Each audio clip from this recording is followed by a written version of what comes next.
And we are live. What is going on, everybody? It is your boy AJ, and this is AJREACTS2. And tonight we have a very special video brought to you by Talkin TV Podcast. We're going to be doing a watch along for Tucker and Dale versus Evil. Amazing film, hilarious film.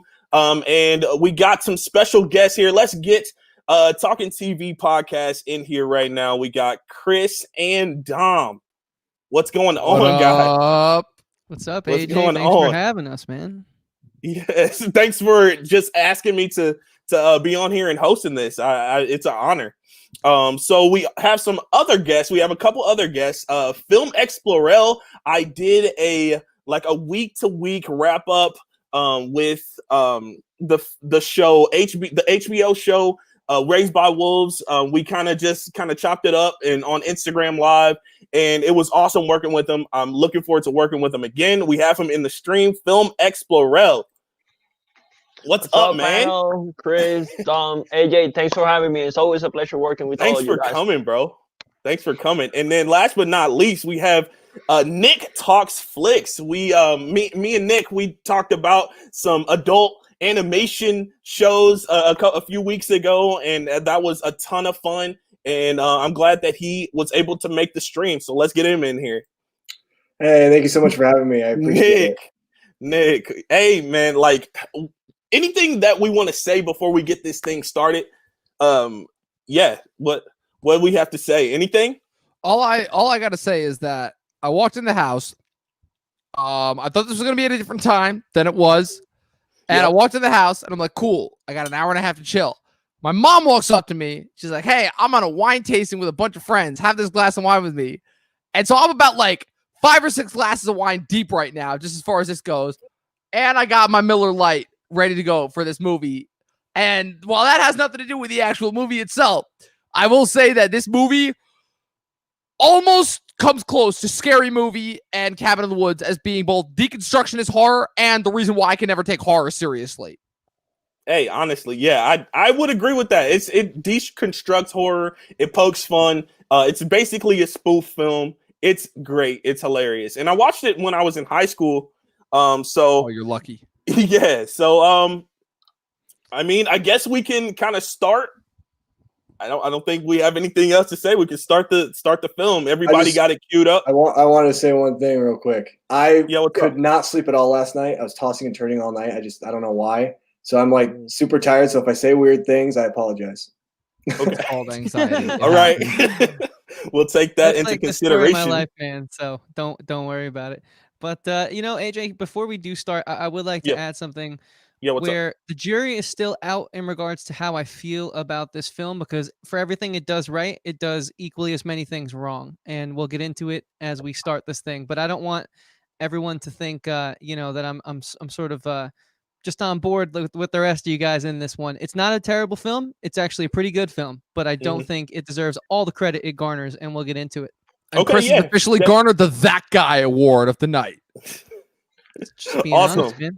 I mean, I'm glad that we have different perspectives on this film. So yeah, let's just kind of get into it. I mean, let's start it. I guess we'll do 3, 2, 1, go. On go. Right. We'll start.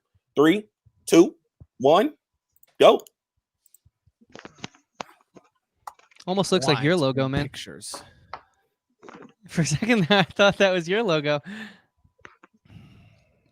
So I'm at 10 seconds right now. Already starting with the Blair Witch homage. Yep. Oh, I love this. The minute that I saw that this was a Blair Witch homage right here, I'm like, oh, this movie's already perfect. I'm like, I don't even need to. I mean, here's the thing. So quick history that I have with this movie. The premise of this movie was kind of spoiled for me as far as, because I watched a Watch Mojo list of like most ridiculous like horror movie deaths back in the day, back in high school. And then I'm like, what the hell is this Tucker and Dale versus Evil movie? Because the deaths were just hilarious already off the bat. And then years later, I kind of like Googled the premise and I'm like, oh, that actually sounds kind of funny. Because I was already like kind of like in like my horror movie hate days, for lack of a better word. And then a couple weeks ago when I watched this movie for the first time, and I was like, oh no, this movie's fucking brilliant. So you watched it for the first time a couple weeks ago. Correct. It was literally the day before it went off Netflix. I think it was like September 30th. I think was like the last day that we had before this went off Netflix. And wow. I watched it like that night. And I don't remember the last time that I laughed as hard as but like when I watched this movie. Yeah. So I in regards to how recently I watched it. I watched it last night with commercials. Oh, really? You know? Wow. I was just super tired and kind of in like I'm too tired to go to sleep, but too tired to really find a place where it's streaming without commercials. So I settled for what my cable gave me. So for the first time you saw it yesterday. Yeah. Okay. Yeah, like I said, I checked it out when I was in high school. I was like a sophomore in high school when this came out. So yeah, it was a hilarious film. I don't think I ever really seen anything like it. I know Cabin in the Woods was similar, and Scary Movie, just kind of like spoof films like that. But man, this one really takes the cake for me, honestly. Probably my favorite horror comedy film. Well, see, I'll explain the difference between those three movies. Scary Movie is early Wayans brothers and unfortunately the guys who killed the parody genre, Jason Seltzker and Aaron Freberg, those fucking morons who made Epic Movie and Disaster Movie and Meet the Spartans, all those just terrible, terrible movies. And those guys, the fact that they ever touched a camera is one of the reasons why I hate moviegoing now. And so Scary Movie, as funny as it was, it really can just be devolved into like really easy pop culture references that came out at the time. Cabin in the Woods, despite appearing structurally very similar to Tucker and Dale, it, for the most part, weirdly enough, does take its subject matter very seriously.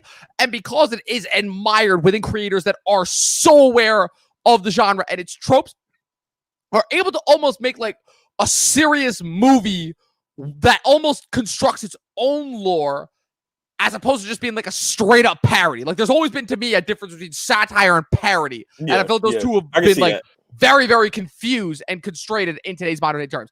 This is a parody, but it's not as straight up stupid as Scary Movie in the sense that like Scary Movie, if you break it down, as funny as that movie is, Scary Movie is just pop culture reference after pop culture reference. Yeah. This movie actually like takes the tropes and blatantly makes fun of them in like a very biting way, while at the same time like still managing to like be its own thing without like just being like there's no like direct references in this movie that really sets it apart. Like it very much is its own movie with its own unique set of characters, and the spin that it takes I think is amazingly original and also really, really hilarious. Yeah, I would agree.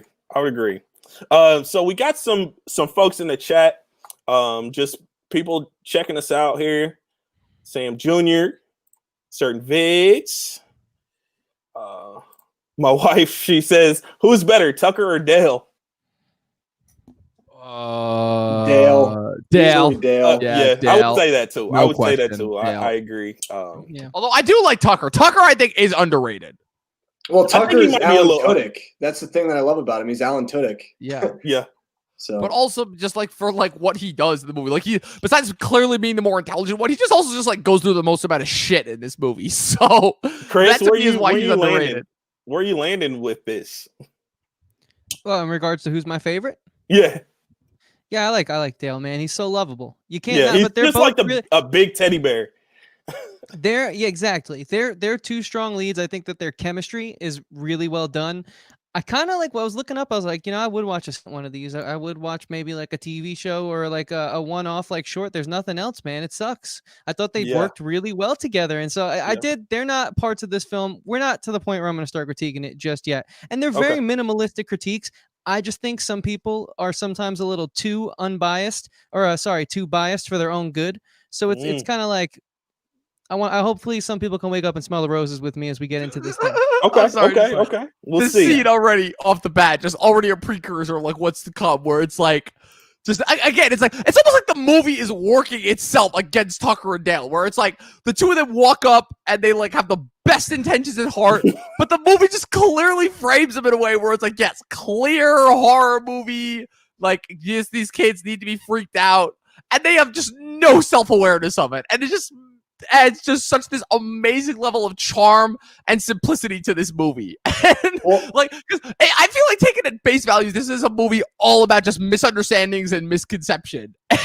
And here's the thing that's interesting. Like my dad is a redneck, right? So right, it's kind of funny, like watching this movie and like seeing how people have the misconception of rednecks, and so they're like scared about it. Like I can see that in my own life because that's how people sometimes perceive my dad if they don't know him.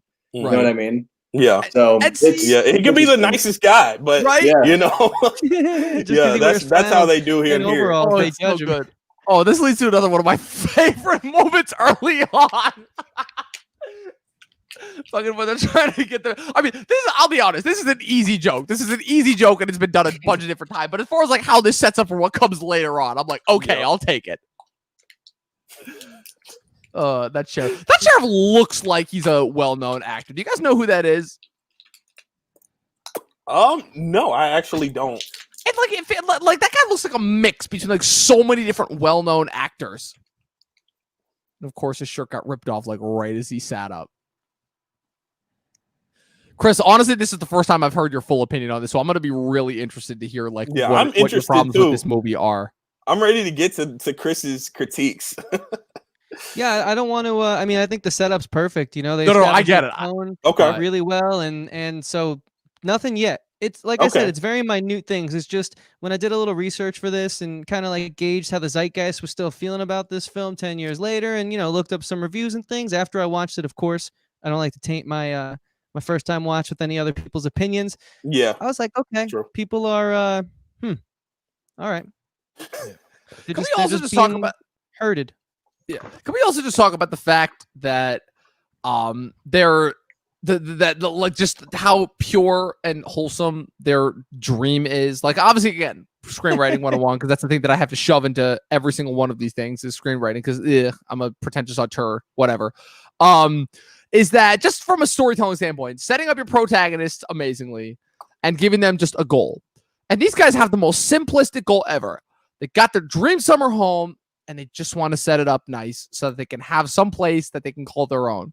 And in come these dumb fucking college kids to just fuck everything up. And how that premise itself enmeshes itself in the most traditional slashers genre ever, and then how those two worlds collide, it's just amazing. It's just amazing. And it allows the writer-director to have all the fun in the world. Yeah, with all of the typical slasher tropes that I felt like, okay, this director was somebody like me who sees all these typical slasher kills in all these movies over and over and over again and just laughs at them. And is like, okay, what if these were taken from like a completely different perspective? Like, what if Jason or Freddy or any one of these guys, or like the people from The Hills Have Eyes, were just like normal people and not crazy?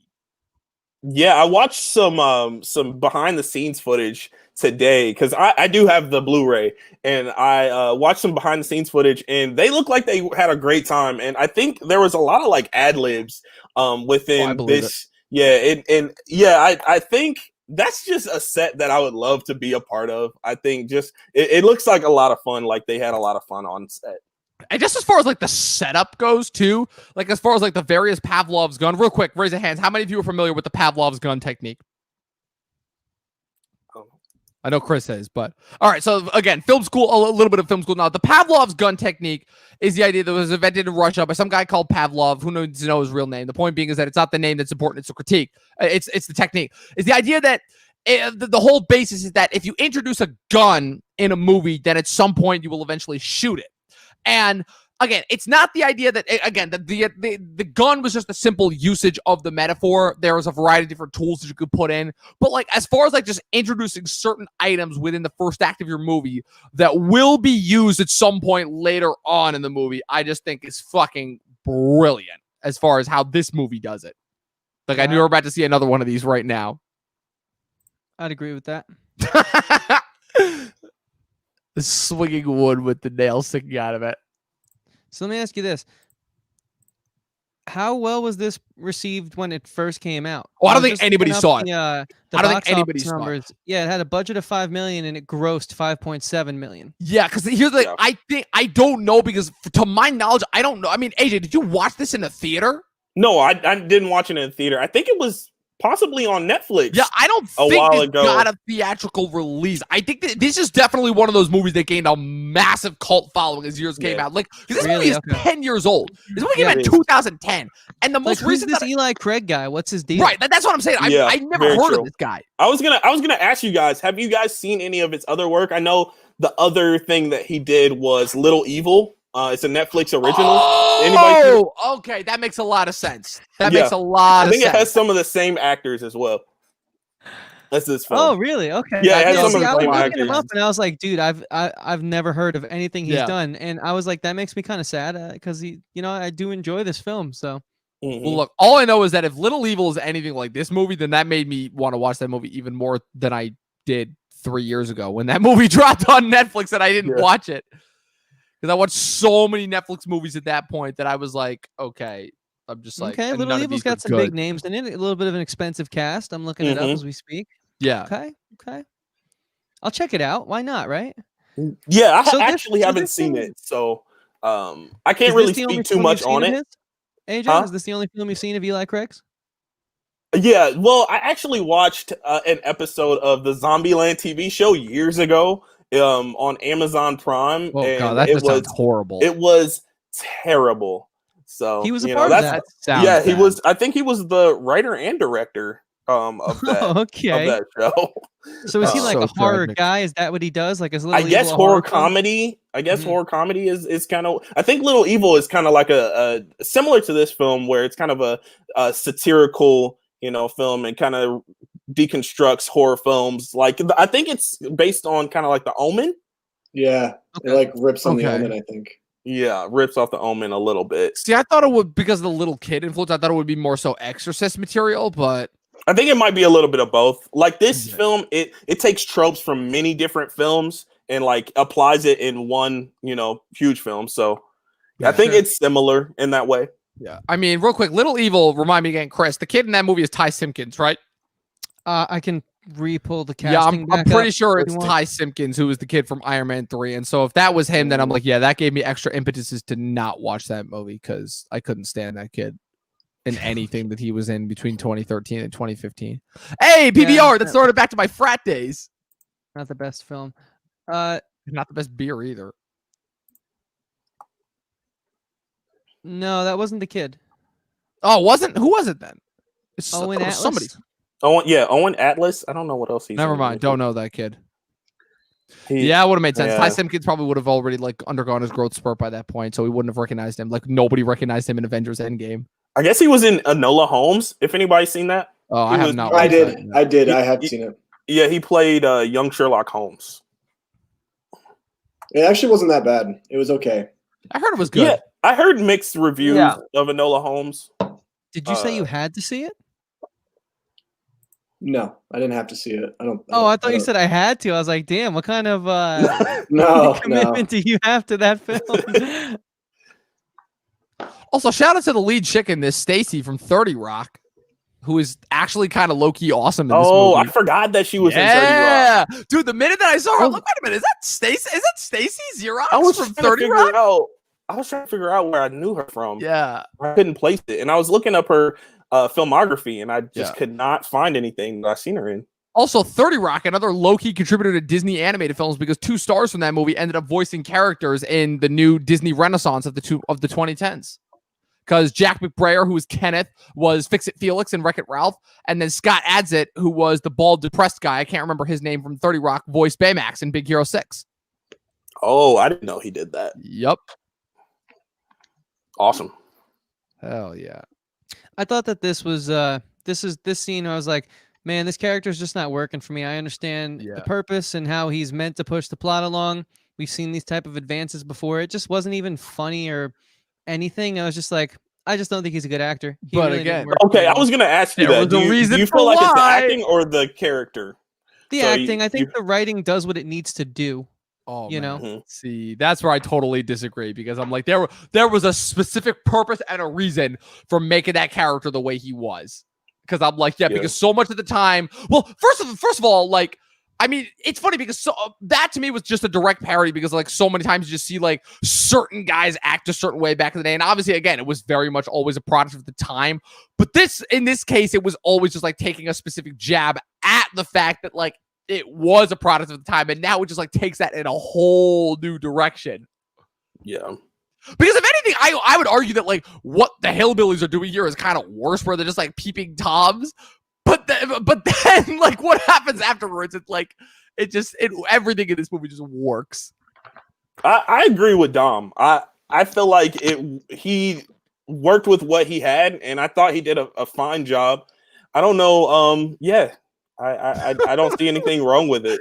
And again, this is why Tucker feels is the like- most underrated one. He's constantly advising Dale. It's like, Dale, go for it. Then it's like, Dale, don't be an idiot. Actually, think here. So coming from someone that have never seen this movie, I Uh-huh. like how the two perspectives are coming into like unity right now. Yeah, Like for some reason, I didn't expect Tucker and Dale to be these guys. I expected them to be the teenagers, and that's for me it was kind of cool. So I'm loving Yeah. it already. Oh, it's about to get so much better. It's about to get so much better. and there's actually a featurette on the Blu-ray that I watched today where they cut out all the scenes where Tucker and Dale were like the nice guys, and it was just like the kids' And it perspective. the becomes whole just like time. a straight horror movie. Yeah, it was And hilarious. it's amazing. That's awesome, Oh, actually. man.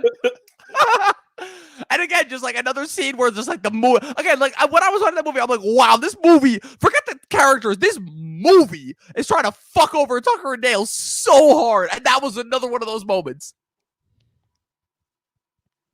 Also, as somebody who has actually gone like skinny dipping in a lake before, can I just say it's not as fun as these movies make it out to be. It Yeah, really they make isn't. it seem so fun. I'm I'm just just like, gonna chalk this up to one of those things that cool. the 80s made popular because it was the 80s and they didn't have cell phones and they didn't really have anything else to do. So they had they had to like kind of make do with what they had. But like, yeah, it's really not that much fun. Yeah, Dude, it's just people an excuse for honestly- teenagers to see each other naked and Yeah. yeah. Yeah, people were so pathetic back then having to communicate in person. Like, it's all about Right. Snapchat. Oh my god.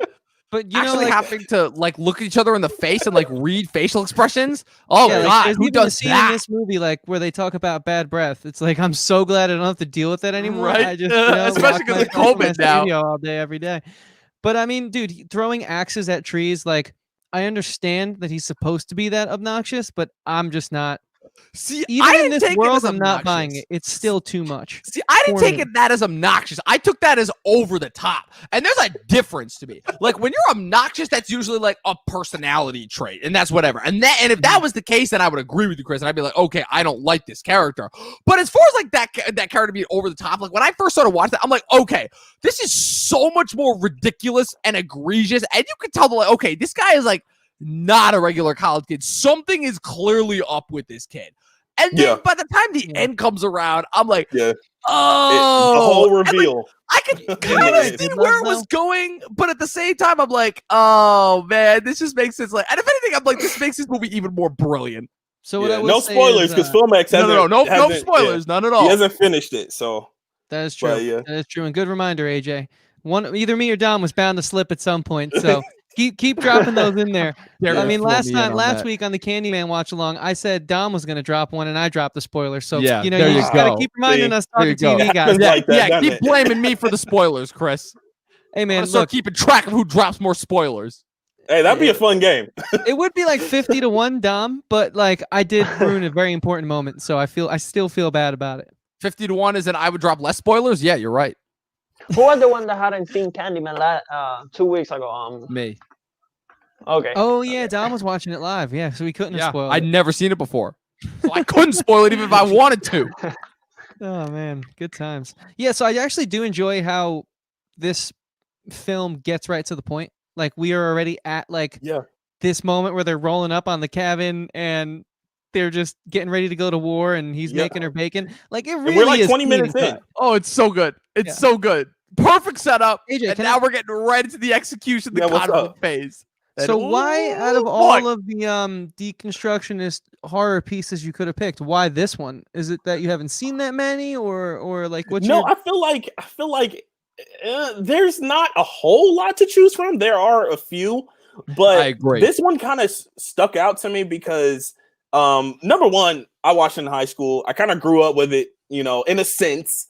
And I just love this film. And I think we kind of just discussed like horror alternatives, and like we said, you told me that some of the other folks were doing like straight horror films, and I was like, you know what, I want to do something a little different. I want to do a horror comedy. And like, what is one of my favorite horror comedies? I looked at my shelf, I was like, Tucker and Dale versus Evil. I love that film. So, you know, there we go.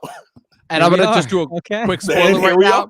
AJ, if it makes you feel any better, and Chris is also going to make you super happy too, although it might not. This movie was so good. This movie pushed Inception for my top 10 list. That's right, people. Inception is officially out of the Movie Nerds top 10 movies of 2010. This I movie can't believe that. came in at number 6. Fuck Hey, Inception what? over Inception. Wow, Yeah, dude. No, that's that made right. my whole- Wait, my no, whole- wait, The no, hold on. overrated I fucking can't. movie of this entire No. decade of Christopher Thank you Nolan's so much, buddy. This filmography. is why we Fuck do this show. Inception. Dom. Fuck This is why- Inception. This movie kicked that movie's ass. No. Outta This is why here. I will never do this show with anyone else. Thank you Oh so my much, gosh. Dom. I knew that would make your week, That's Chris. crazy. I'm like, okay, Chris can't hate this movie more than Inception. If that's Oh the no, case, I don't hate this movie. I just don't think everyone's so as they Chris, like to this say is in the sports internet. world, You either high love a on movie or you hate a movie. There is no middle ground. it. Okay, So yeah, I what? guess So I if should- you did have to choose, love or hate, what would you say about Inception? Oh, me hate easy. If I had to pick. If you had to It's pick, definitely got some amazing filmmaking techniques, and we wouldn't have the Chris Nolan we have today without that movie, but also Dark Knight. But yeah, no, I would say hate. yeah, I wanted to ask you guys, have you? Wow. I know these are like some, you know, they're not A-list actors. These are like not as well-known actors. Have you guys seen any of these folks in anything else? Yeah, I've seen the guy Dale. I've seen him in what's the movie called? Is it Good Old Fashioned Orgy or something? Okay, With Jason I think Sudeikis. yeah, I do think he's Oh, in really? that. Yeah, and then I've seen her, Allison. I've seen her in the movie Sex Drive. So I like Yeah, comedy. that's I've seen right. that. Yeah. That's She's right. playing She's Notice Miss the Tasty. trend here with Miss these Tasty. actors. That's right. Sex And, Drive, which led to one of my favorite Spill.com jokes ever. And Dom said that she was in 30 Rock too. I Yeah, didn't she's in realize that. 30 Rock. I forgot that she was in that. But actually, Jason, the guy, the black guy in this film, he was in Power Rangers. If you guys can remember, yeah, he was Wait, in wait, SPD. what? He was the Red Ranger. What? Wait, he was in Oh, SPD? really? He was Oh, in that's SPD. why that guy looks so He's the familiar. Red Ranger, man. Oh, real quick, we're about to get like one of the Yeah. first And kills. Jay- One- and one Jay of the actually- first pills. But real quick, I just wanted to drop some. So as far as Tucker and Dale go, Tucker is, I mean, Alan Tudyk, who was like cult Yep. classic nerd icon, been in so many different things to count. But I mean, his most iconic role is as Wash, the pilot in Firefly and the movie Serenity. And then Dale, actually, Tyler Labine. I'm actually glad that you brought up something else, but Dale actually had a micro cameo part in the first Planet of the Apes live action Planet of the Apes reboot of this past decade, Rise of the Planet of the Rise Apes. of the He was Planet of the actually, he was Planet Patient Zero, and Okay. yeah, and the chainsaw scene. But the first amazing kill in this movie. Another example where this movie is just so blatantly against Tucker and Dale, and let the misunderstandings begin. Because Right. whoo, man, Right. Actually, the lady that was the I think she was the journalist, or she was being filmed at the beginning of the film, the very beginning. She was also in Power Rangers. She was in what was she in? Let me see. I wrote it down. what is with all these She Power was Rangers actors in- popping up in this movie? Oh, like She was in that. Lightspeed. They Power must have Rangers the same Lightspeed agent or something. Rescue. oh, And man. she featured in Time Force too. Damn, Wow. what a It's like way to Power go! Ranger, Power Ranger agents must be loyal. Then they'll stick I with you know. throughout the highs and lows of your And career. real quick, this is like an amazing subliminal part. First of all, amazing CG work for that bee. And I love when this guy realizes that he was running from a beehive right before he dies. That's what I'm like, oh man, it's little moments like that. I'm like, okay, this movie is fucking brilliant. It's like, oh crap. That's Oh, they're about to get dumber. This is a great scene right here too. Oh yeah, it's about to come next. They're just playing fucking. What game is that? I'm an idiot. I don't recognize that game. I haven't played it in a while. Is that so? Oh, is that's Sorry, right? Beats me. I couldn't see it. They got to cut back to the pieces. I just love it. Like Dale and her's relationship is just like so wholesome. I just love it. And she's like genuinely an amazing, like actual human being too, which is cool. Her character development's really cool too. I don't want to spoil anything, but Oh, I it's like so where good. she goes and they just So keep good. complimenting each other. It's Yeah. well done. So do you guys ship Dale and Allison? Yes, I do. Absolutely. Absolutely. Sure, yeah. I'm not happy about using that term, but sure. I love how his hat says "give her" with the apostrophe on it. He actually, Tyler Laban, he actually suggested that. I love that. Yeah, I he love suggested that. And they That's had it in the great. film. They kept it in the film. so. That's great. And Tucker again is just having to take all this different abuse from everything Yeah. because she almost leaned into the post.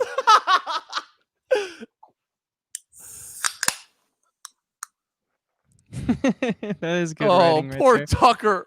Poor Tucker. Tucker just cannot catch a fucking break this movie. He's like, I had to deal with goddamn bee stings. Oh. And of course, he just goes for a beer. That's the only thing. Tucker just wants his beer. Jay just put in the chat, go Power Rangers. Yo, right? That's a fact. Go Power Rangers. And that's Alan Tudyk's. That was his idea as well, to pour the beer on his face. Nice. That just shows what a pro he is. Yeah. Like I said, It's a pretty lot of cool. this film is kind of ad-libbed and kind of ideas from the actors too. So I like that's that. fun in itself. I like that, yeah. Also, Chris, another quick thing at Transformers, because I've never gotten over that because I still think that's the funniest bit we've ever done on a podcast, is me listing off all the dumb things that happened in those Michael Bay Transformers movies. Alan Tudyk, best part about that third Transformers movie, Dark of the Moon. What did he do? He was John Turturro's gay bodyguard, who was which was very clearly an attempt at Michael Bay to make a joke at that, but I think it flew over a lot of people's heads at the time. But he was like this like weirdo badass, and there were of course like a lot of like secret like weird Michael Bay jokes in it, and it was just he was just like once again just like the most efficient part of the movie. Yeah, no, I mean, I haven't seen him in much, but he is great. Oh, So, every time I see him, imagine. I'm like, yeah, that guy. what I will say is, like, the gory aspects, the physical comedy in this film really doesn't work for me for the most part. But like that moment right there where they're playing that game, whatever it is, and he yells out and she thinks it's one thing and he's meaning another. That's where it really works for me. Really? So the physical dark comedy in this film does not work for you? It doesn't. It just feels. I don't know. I feel like you guys are gonna say it's smart, and I'm gonna say it doesn't feel that smart.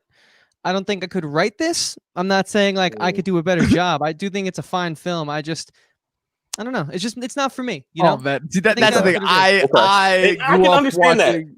I grew up watching Three Stooges and Pink Panther, and so I was into slapstick, ridiculous, over the top, farcical comedy before any other comedy. That's my bread and butter.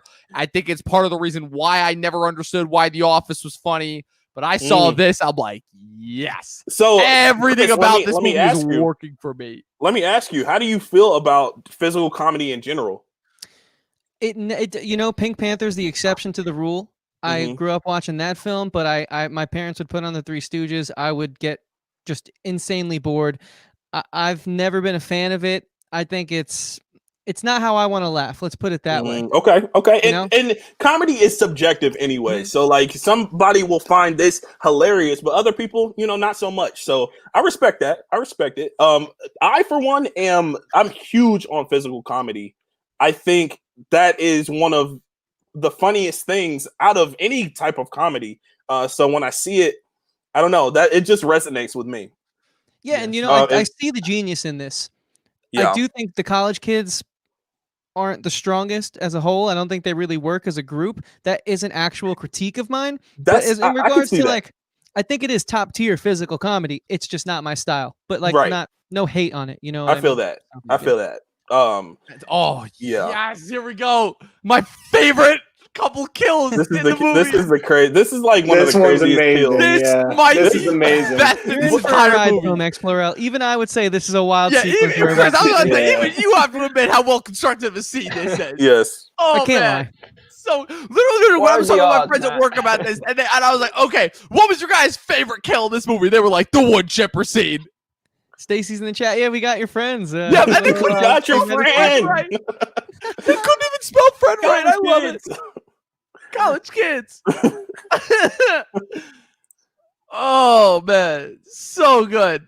This is that moment I was talking about, by the way, that character growth where you like learn these tidbits that just Yeah. strengthens their Yeah. relationship. and Yeah. it's so I just watched The Witches today, and like this is how you tell a story. Yeah, Mhm. Don't go I watch agree. that film if you want good storytelling. yeah. Yeah. I feel like anybody who knows good storytelling knows enough to avoid that movie just by watching the trailer.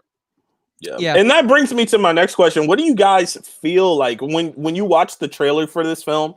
What did you feel? I didn't watch the trailer. You didn't watch the trailer. Chris, Man, did I you watch know the I'm trailer? going too. blind, completely blind into this. Wow, nobody watched the trailer to this film. That's hilarious. Yeah, I watch don't trailers. even think. Yeah, I don't think I watched it at That's all. hilarious. It's been so long ago since I've seen it, but I mean, do you I guys think- watch trailers? I just think they ruin so much. I just Yeah, avoid I them. agree. they do sometimes for sure.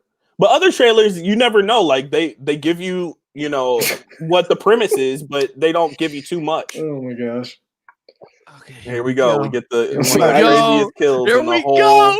I think The this whole is so film. funny. Just Oh, how this is stupid amazing. and idiotic these This college kids are. is amazing. Nick, I forgot what you said. You said you've seen this before, or this is also your first I time? have seen this before. It's been a Okay. while though. I've only seen it once. Gotcha, but you at least know it's coming. Yeah, yep. This is definitely the best kill in the entire movie. That's for sure. I would agree. It's like, we got your friend. And it's not even really a kill. Like Yeah. Oh my god. They snuck each other out. Oh man. crazy. He just trips it like right there. Oh man. He's like a fucking Swiss Army knife. That is so stupid though. Oh man.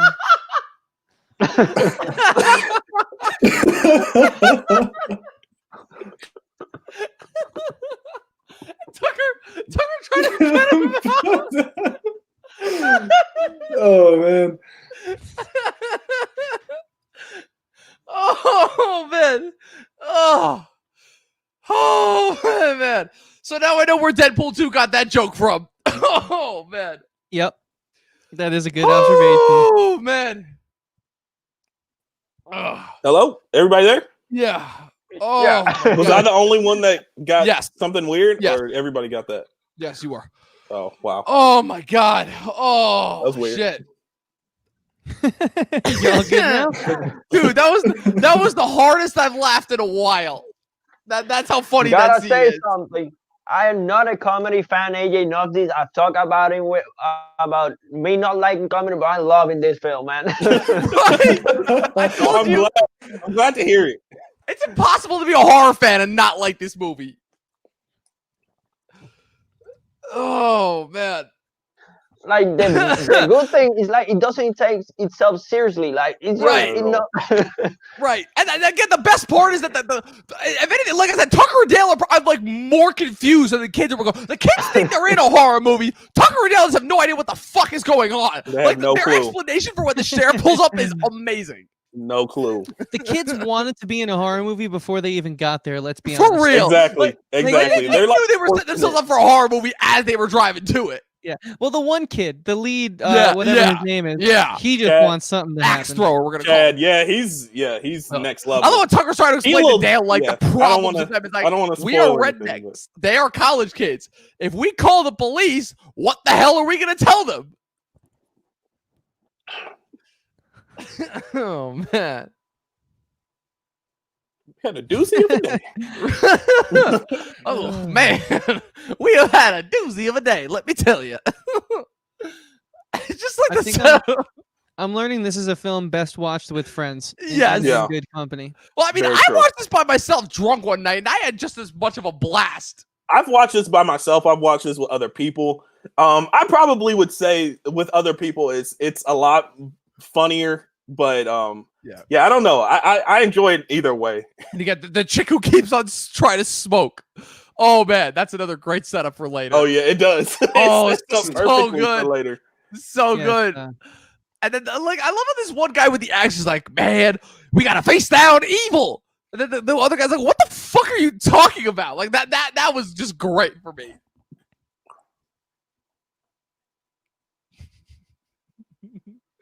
I remember now what the list was that I saw. It was top 10 dumbest kills in a horror movie. That's In a like horror every movie. one of these kills. Right, well, that's what I'm saying. And then I'm like, wow, wait. So this was only like number like one spot? How was like not every single one of these kills? Right, Like you could in just this play list? the movie, and that'll be that video. Oh man. So one thing that I really I appreciate about this movie is that, you know, me being a super giant slasher buff, I love slasher movies. The fact that like the kids put themselves in this situation is hilarious to me, because usually what happens is the opposite, where they are just trapped because of, you know, whether or not the car doesn't have a running battery or, you know, whatever it may be. Whereas like here, they just are fighting against these two who are literally not even. Yeah, who are literally not really, fighting. Yeah, so misunderstood. They're literally like fighting against themselves, And basically. the craziest part is that Tucker and Dale are right. They are technically killing themselves. It's just not intentional suicide. Right, exactly. Which makes it even funnier. Right. Well, I think the- the other way, the the other girls way are- around wouldn't be funny at all. Right. If the other way around, it's just another straight up generic slasher. Oh, here we go. Here we go. I mean, it's really hard to top the wood chipper scene, but I will say that the kills do get dumber as time goes on. Just running out in front of a cop car, Right? just casually. Right. Kind of reminds me of the beginning of Scary Movie when the one chick got her fake boob plucked out by the killer and then ran and got hit by her parents because her mom was giving her dad a blowjob. SBC Bird says, what is you guys' favorite horror comedy? Mine is Shaun of the Dead. Well, that's a I good actually one. haven't seen Shaun of the Dead. Oh, So- it's a Oh, you toss gotta up watch between it's a toss up between this movie and Shaun of the Dead. So I should watch it, huh? They're picking this guy's leg Yeah, Shaun of out of Dead the for me. wood chipper. I think my favorite horror comedy is it's probably Cabin in the Woods, but I don't know. It's kind of tough for me. I have to kind of think more on that. I don't know. Yeah. I don't know.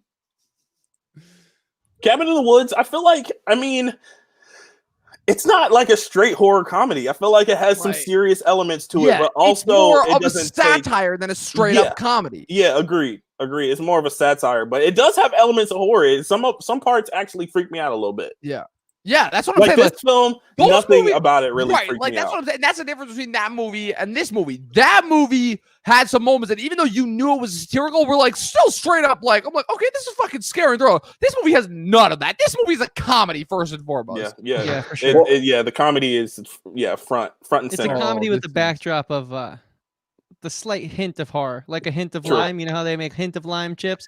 It's got a hint of horror. Those are fire though. Honestly, the hint of lime chips. What do you think I'm doing after the stream, man? Oh man, we have had a doozy of a day. Oh, their explanation here is perfect. Their explanation here sums up the entire tone of the movie.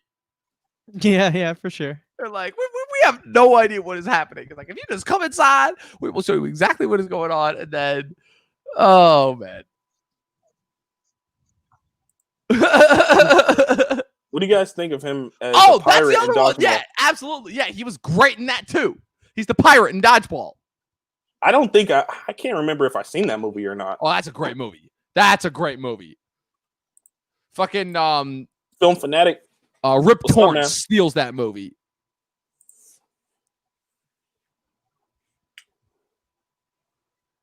All right, they're talking with the cop. Why is he not calling for backup? That's Right? what I'm saying. Right? Yeah. They have Well- half of a corpse in their hand. Yeah. I They love how do you, this like thing, almost which I buying their enjoy, story where too they, is the funniest part. You know, he knows about the aura, let's call it, of the cabin, but they never quite. Well, it's hard to say anything, but I do enjoy how like the cop uses his previous knowledge of the location to not jump to conclusions and get a whole police force there. Right. Yeah. Yeah, Because I will admit not that's just like because it the could just be like one nitpick of this movie. it could have just been a way where it's like, oh well, he's not going to call because the movie has to progress forward and we need to get more carnage and stuff. But they actually have like a reason for it, as loose as it is. So I'll give them that. Yeah, I feel you there, but it, like you said, it's loose. But I think it's forgivable. Really, I'm learning it's the college kids and their lack of chemistry that just kills me. They just take me out of it every time. Yeah, which makes I feel sense. like since the essence that is this film, a lot of things are forgivable because it doesn't take itself seriously. But I feel like it doesn't. It takes itself seriously enough to where it's not just a big mess. Yeah, and I think the difference also is that in most of the times, the actors that they have as these kids are bad, but they're expected to like carry the weight seriously. But it's two things here that save it. One, even though yes, I will admit to you, Chris, the majority of these kids are not good actors. I will say that. No. It's the fact that they're not supposed to be good. They're intentionally supposed to be bad, and they're supposed to be shitty college kids that like you don't believe are actual college kids. I think that's another trope. I was gonna say they're supposed to play the typical slasher college kid, like they're playing a stereotypical character, right? And generally those actors aren't the greatest. Kids in a Geico commercial who choose to hide in the barn. I love that. Yes. I think those kids play it better, and we get 3 minutes, 60 seconds of them. Sorry, and we get a whole movie of these kids. I guess that's like my complaint. Really, is they don't quite work. Although I think it's a good point, Nick. I didn't quite think of it like that. They got the sheriff with nails sticking out of his head. Guys, told you that is Pavlov's gun set up and payoff right there. That's true. How is he walking around though? And this next one is even better. This next one is even better. Gert. Yeah. And again, it's helped by the fact that these kids are clearly so dumb that they end up like causing a lot of their own misfortune. That's what also like saves me. Is the fact that this is the one situation with characters that are going to die and that you're fully okay with. Yeah, for sure.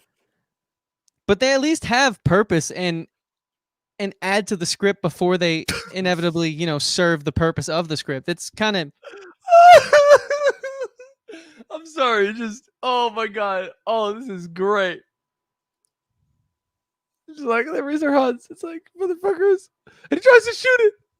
It's like, you gotta turn the safety off. Oh, and I knew exactly how it was gonna happen. I knew exactly what was gonna happen there. Oh man, I knew exactly. Like the minute that he starts turning the gun around, I'm like, yeah, that kid's dead.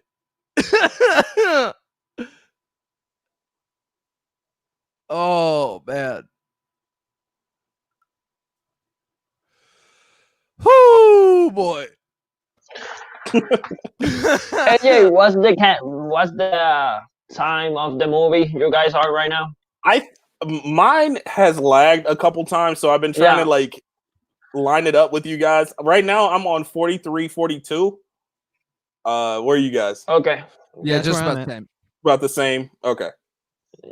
Yeah, I'm 43:15 right now. Damn, dude, I'm like 40 seconds behind. Okay.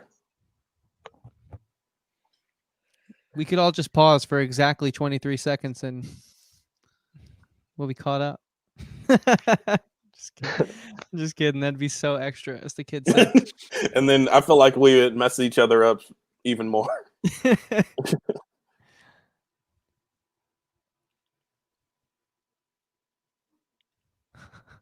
Oh, is this a scene when they...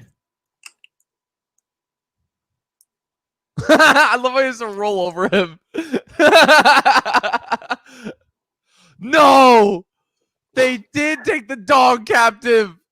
You never bring it. You can drop as many humans in a property as you want, but the minute you bring animals into it, that is this man is demented.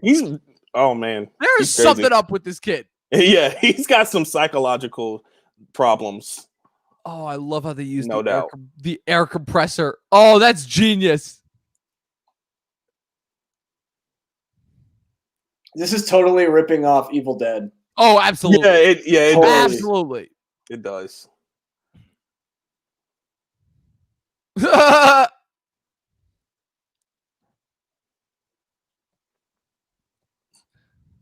Oh,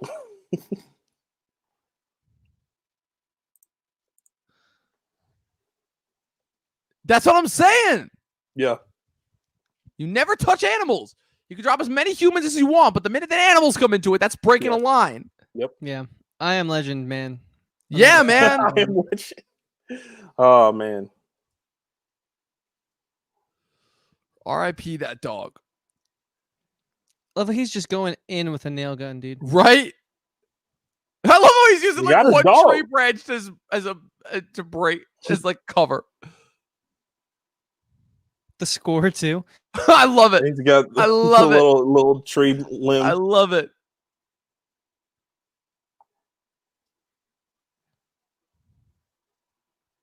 This movie's a goddamn masterpiece.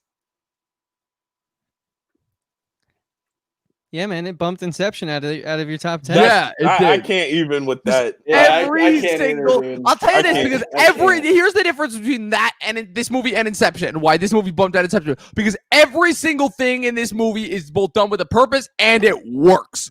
Everything in Inception is done with a purpose, but it doesn't always necessarily work. Like for example, biggest plot hole in Inception. I'm about to bust all your guys' bubbles as far as that goes. Biggest plot hole in Inception. So the whole incentive for Dom Cobb's motivation is the fact that he has to get home to see his kids, right? It's a whole forward-going plot of that movie. Why the fuck couldn't Michael Caine have just gone to wherever country he was in and brought his kids to him for him to see them? Right. That's what I'm saying. Is exactly what I'm saying. And you know what? Think about this, guys. So you guys are all shocked, distraught, whatever, pick your word, right? About how this movie bumped Inception out of Dom's top 10. But is anyone thinking about the fact that it was already number 10 out of all the movies that came It was out actually that year? number It was already number 10 on the top That's 10? true. It was actually number 6, but Oh, it was wow. six? Okay. me further. So it's fallen quite a bit. It has fallen very far since our last Jeez, Have you one. rewatched it recently? Yes, I have. Okay. Unfortunately, I you have, did. unfortunately. It's That in movie every other kind of a thing Terrible, dude. type of movie. So for me. you feel like it's Nolan's? It's my least favorite worst? Nolan movie. It's my least favorite. Wow. Here's the thing, because Wow. I don't think that Nolan has made a Wow. bad movie, but it is my least favorite Nolan movie. Like So- literally, no joke. So I even like Tenet more than that. So movie you now. would take The Following over? Oh, Inception? absolutely. No. 1000%. I would take the Dude, following. The 1000%. Following, in my opinion, The Following is okay. It's a good directorial debut for someone who's in film school, but there's no Keeping in mind real too depth that to I'm any of also the those person who fucking loves Interstellar. Keep that in mind too. Well, I And I love know Interstellar. that. Interstellar's not bad though. Yeah, I love Interstellar. Really? Yeah. I'll have to Film get- Explorel- I'll have to you I wanna know say something? more people You're that about hate to- Interstellar than love Interstellar. I have fucking to love speed up my Interstellar. I video think it's a on, masterpiece. Yeah. But 10 reasons why Yeah. Interstellar isn't as Interstellar. good as you think. I'll have to get that video in production sooner than oh later. god, you better not post it on Talkin TV. Film Those Explorel, videos do you were not trying to belong say on something? Talkin TV. No, I was just saying that apart from the Batman films, my weakest Nolan film is Tenet. That's my least Yeah. favorite Nolan Okay, film. that's without- understandable. without That's Bob. understandable. Not Very Inception understandable. though. Yeah, that was for me. But the more I think about it, I'm like, yeah, I might like Tenet more than Inception, and I understand Inception more than Tenet. That was the other thing too that I never got. I'm like, everyone's like, oh, Inception is so hard to understand. I'm like, no, it's fucking not. Anyone who's seen The Matrix should not at all think that Inception is confusing. I think Inception was a little confusing. I mean, don't, it because took me here's a the couple thing. times to actually understand. Okay, well, here's the understand other everything. here's the other caveat that I will add as to why Inception is actually very easily understandable. Anybody who's ever played video games should understand that it's not difficult at all to understand. They're just going through different levels in a dream. Like, if you understand how video game levels work, then like it's actually very, very easy to understand. And the fact that it is, like, for me at least, again, so well set up in the beginning and how we end. Like I said, I don't blame it necessarily on the structure. I think it's just the fact that, like, again, it's so much plotting and explaining that leads to, like, just explosion after explosion after explosion, when the catharsis is really kind of stupid when you think about how they actually do it and for what the actual motivation is. And as far as like how actually easily solvable the motivation is, it just reveals to me, it just reveals all of Nolan's flaws as a director that he always shows, which is that, like, as technically brilliant as he is, he just doesn't understand people at all. By the way, That's- Chris, that's dumb take. Really, my oh, bad. sorry, AJ. AJ. No, I I'm was just gonna saying say, that's this is a Dom's really take. great character moment between these two right now. Oh, you know? Yeah, definitely. Great Definitely. moment. And like just so many things throughout the film just kind of like brings them together, and it just develops their relationship so well. And it I feels so love it. natural too, and so It organic. does. And it's such a short movie if you think about it. There's really Yeah. no fat on this film. Like I said, the college kids, as much as they annoy me, they have a purpose. Like Dom said, Yes. they're not just there to be there.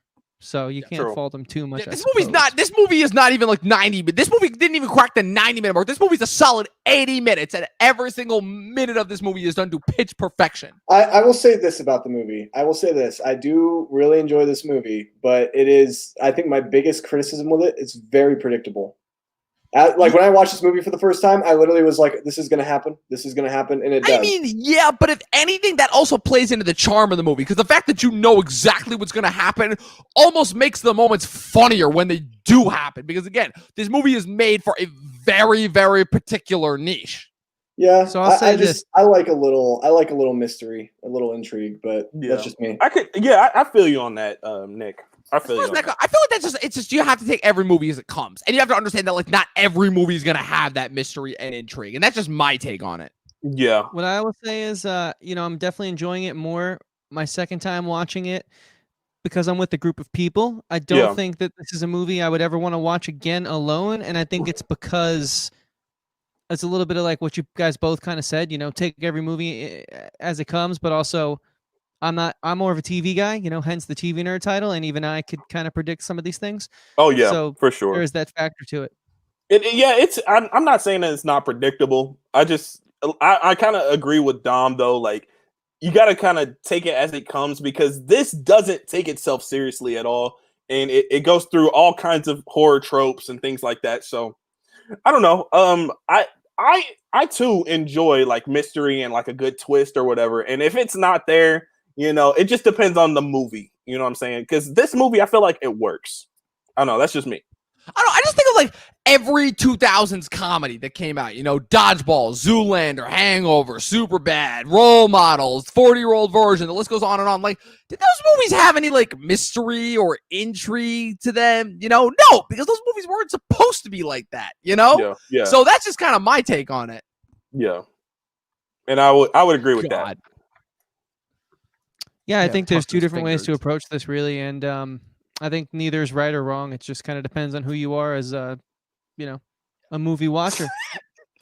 They cut off his bowling fingers. Wait, Chris, you're saying you are producing a video about Interstellar? Why say you? It was just a joke. Poker face. Oh. My bad.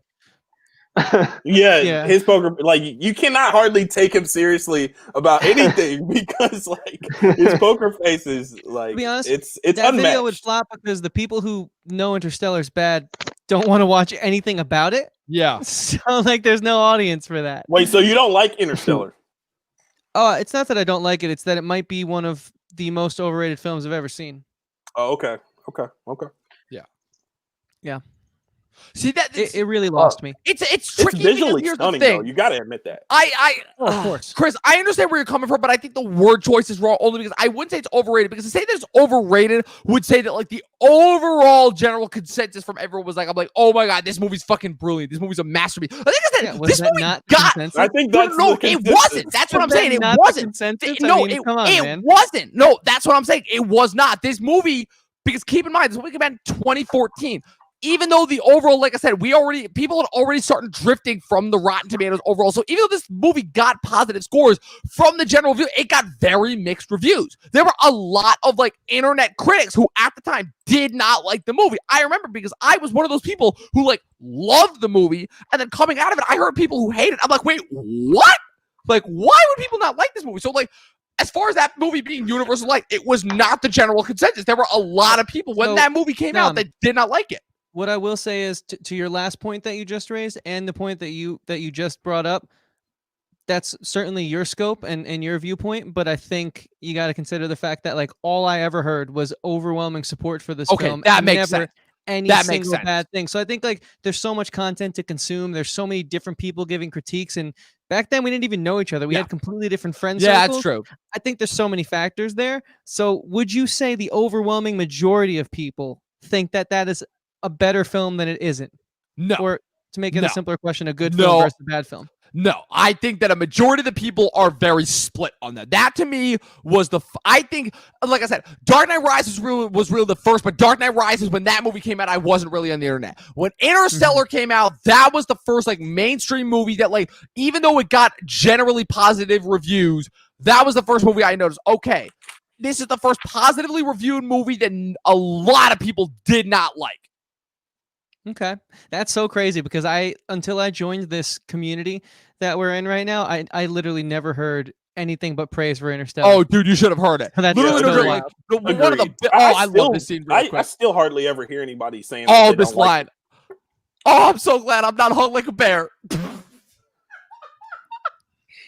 That's a great By the way, line. coming from someone that's in a nerd university where we study outer space and, well, my major is aeronautics, we all love Interstellar. So Chris, you Right, have that a makes little well, yeah, but that's a whole Thank different you, reason. thank you, Film That's a whole Explorel. different. Like, to put this in perspective, I'm literally going to compare Interstellar to like two different movies. Interstellar was like praised by like physics professors and people at college because of how accurate it is to like how it specifically studies the science and how it incorporates the science into the movie. Bro, I'm about to blow your mind. How many of you guys know the movie Armageddon by Michael Bay? I do. Okay. Put this in perspective. Armageddon is shown every single year at NASA for its training video courses in order to see how many wrong things about space NASA scientists can identify in that movie. I know the Aerosmith song from that movie. Yeah, exactly. Oh, dude, No, I listened to a rewatchables. Chris, I listened to a rewatchables podcast episode on that movie the other day. That was a great fucking episode. That movie I'll is have to check it out. Apex Mountain for Michael Bay. So for like my more deeper horror fans in this chat right now and also on the panel, how Yep. many different homages are there? You know, I've A only really lot. gotten a few. Like Oh, we got the Evil Dead with the house and all the crazy stuff going around it. That's pretty in your face. But like, what other ones have you guys noticed? there are I'm like curious. the I mean, self-aware there's so element is many directly like from Scream. films with college kids and like, you know, slasher and killers and, you know, like that. So I don't know if you could get like a specific number. It's, you know, according to that, but you got what, Friday the 13th with the college kids. You got what else? Sleepaway Camp. Sure, Yeah. there's like a Crystal Yeah. Lake You vibe got- kind of. I yeah, feel Well, like. the Crystal Lake. self-aware element comes directly from Scream. Scream, yeah, the Yeah, self-aware, exactly. So stuff like that. Evil Dead. Mhm. Yeah, Because I feel like lot at of the this big point, players when would, like- this film came out, what horror had become, it's like, you know, for this type of piece, there's got to be hidden. As much as I hate this term, Well, Easter egg type also thing. keeping in perspective, early 2010s was not the best time for horror. It really wasn't until like the second half of the decade that horror really started to pick up again, because that was when you got, you know, your Don't Breathe, your Get Out, your Split, your Hereditary, all those movies that like really started to like change and shift the genre. Those weren't until like the second half of the decade. But like yeah, the first sure. half, people keep in mind that this was the same year that we got the Friday the 13th and Nightmare on Elm Street reboots. Oh yikes! And 1 year later, we got the Thing prequel remake. So keep And we that got in mind. we got Those Cabin were- in the Woods the next year too. Right, but the thing that remember about Cabin in the Woods was one of those movies that was shelved. Cabin in the Woods was really supposed to come out in like 2008. That was the other thing to keep in mind about that movie. And this film actually was on the shelf for 3 years as well. So yeah, which makes a they- lot of sense. they had that concept like in 2017 or 2007. Really? Okay. Yeah, they had this concept in 2007, but it didn't, you know, hit the screens until 2010. All On right, the real shelf, quick, when I'm you gonna say take a on the potty shelf, break. do you mean Okay. the script was there and they hadn't shot Yeah, it yet? script was there. Or- I think they had already, you know, started working on set. But I think there were some issues and, you know, they had to stop production and stuff like that, but then they brought it back. And even there's like some issues with like sound and stuff where they had to, you know, do some things in post-production, like voiceovers and stuff like that. If you really pay attention to it, you can see it, but to the naked eye and you're just casually watching it, you don't really notice it. Yeah, gotcha. I mean, dude, the budget on the thing was so tiny. Yeah, So- it was. And you could tell, but, you know, because there was only like 4 filming locations in the Yeah, film. right. Yeah, so very limited cast. This scene is so ridiculous, though.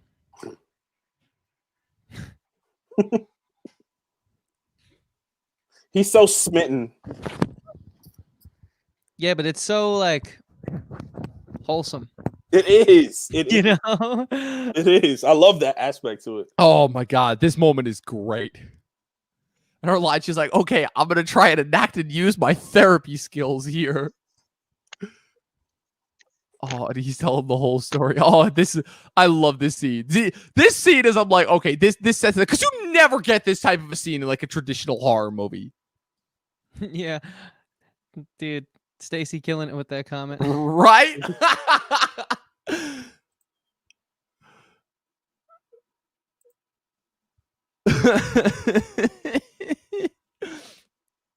Tea with the enemy.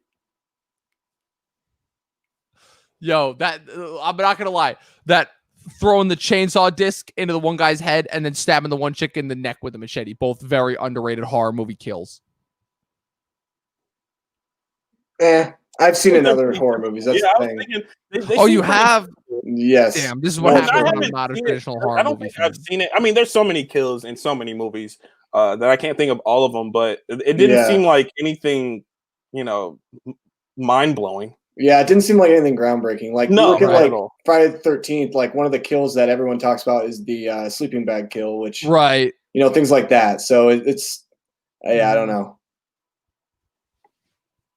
I love how they use the term hillbilly in this movie, because hillbilly is so outdated. I will say that term is like not used. Well, at all in anymore. 2010 or 2010, was it though? I mean, Probably maybe not. that's. I think don't know. people were saying that in 2010. I think it just depends. If you're like in the city and you call them like hillbillies, or I don't know.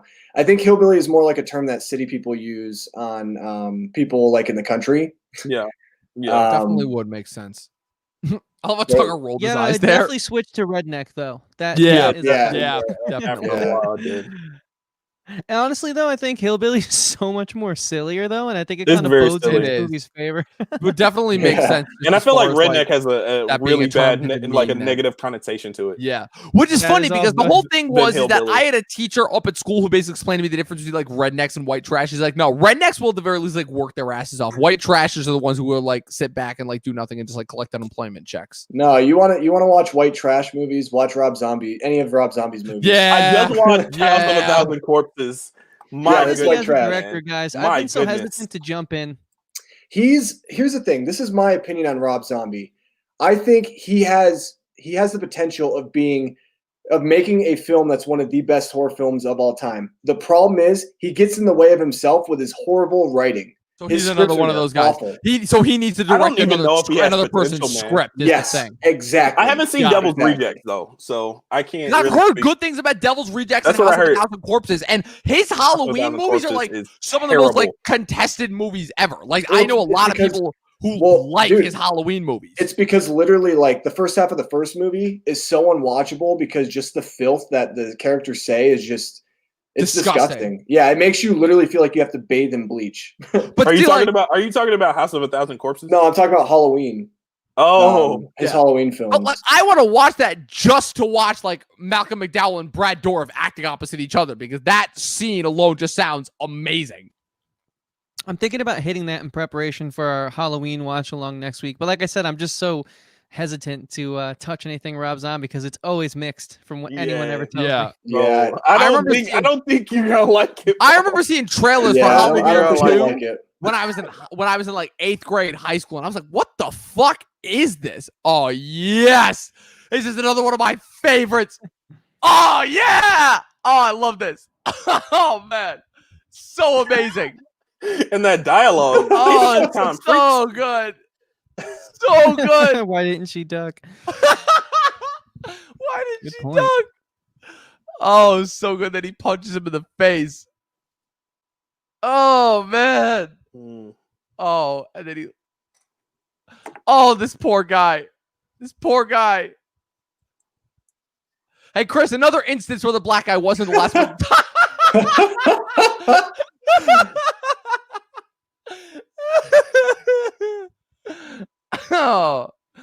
Oh, man. That's moonshine right there. Right? Yep. Why would you just throw some random Every liquid? turn, Tucker Riddell trying to tell them to like not to do. Oh, and then this dumb bitch. Oh my god. She's just like, of course, there's a bunch of gas right in the corner, and she's like, "Yep, gonna light another cigarette right there." Yeah, They're like, "Okay, fuck this, let's get out of here."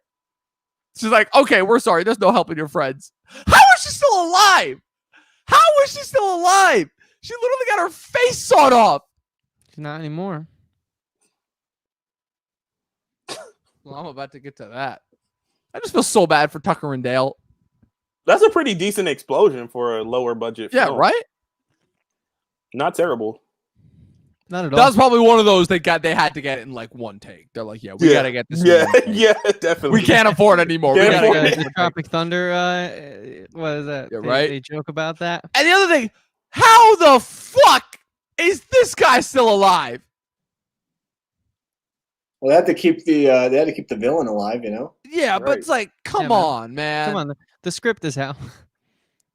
Yeah, I know. hilarious. I love how he's still using his inhaler too. It's almost like it's like how every true slasher has like their like superpower thing, like the inhaler. Yeah, like- Yeah. that was the one moment where I'm like, okay, Chris, this is where I'll start to get with you. I'm like, as far as how the third act goes, specifically with this guy, Yeah. I'm like, okay, It did fall apart a little bit here for Yeah. me. I'm not gonna lie. And his necklace and his chain, it should have been like melted onto his body or whatever, but it's Yeah. like perfectly Yeah, it should've. intact. Perfectly intact. It can withstand the heat, man. And then He bought it Tucker on has- Amazon. He checked. Like one of those non-flammable necklaces. Yeah, It's like, exactly. come on, Dale. Your classic. I'm almost about to escape car crash. Yeah, Mhm. It's another trope. Yep. But they, they pay it off in a way I've never seen done before. yeah. The payoff was great, I do think. This dog can act, though. I'll tell you that Mhm. much. Another fantastic performance by an animal in a movie. Yeah, dude. Horror movies. What is with especially this lately. trend that we've been seeing recently? Chris, what was the last thing we saw that on? Thing. The dog. That's in particular right. Thing. It's With phenomenal. These dogs and these horror You want movie to see directors, they know how to Oscar-worthy get good canine performances out of performances? dogs. Go watch John Carpenter's The Thing. I watched that a couple weeks ago. Oh, what I'm talking about. masterpiece. Yes, I do know what you're talking about. Masterpiece. Did you like it? I did. I liked it. I didn't love it, but I liked it. What? Mhm. I know. Gotcha. I know. I liked it. That's a perfect movie right there. Did you want to love it?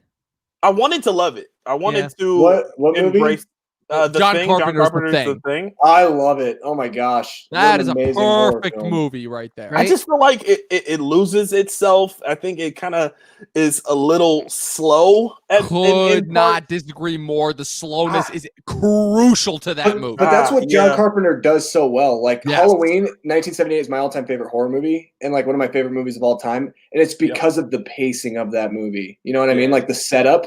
Yes. I love the way that he sets up. I think my his I problem can with deal with the pacing agree in that more. film more than the thing, though. See, here's for my some thing with reason. that movie. I think with that movie, my thing is that just the fact that because I know what the payoff is going to be, it kind of ruins the pacing for me. With the thing, I didn't know what the payoff was going to be. And I think it's done so creatively and more interestingly than any other horror movie.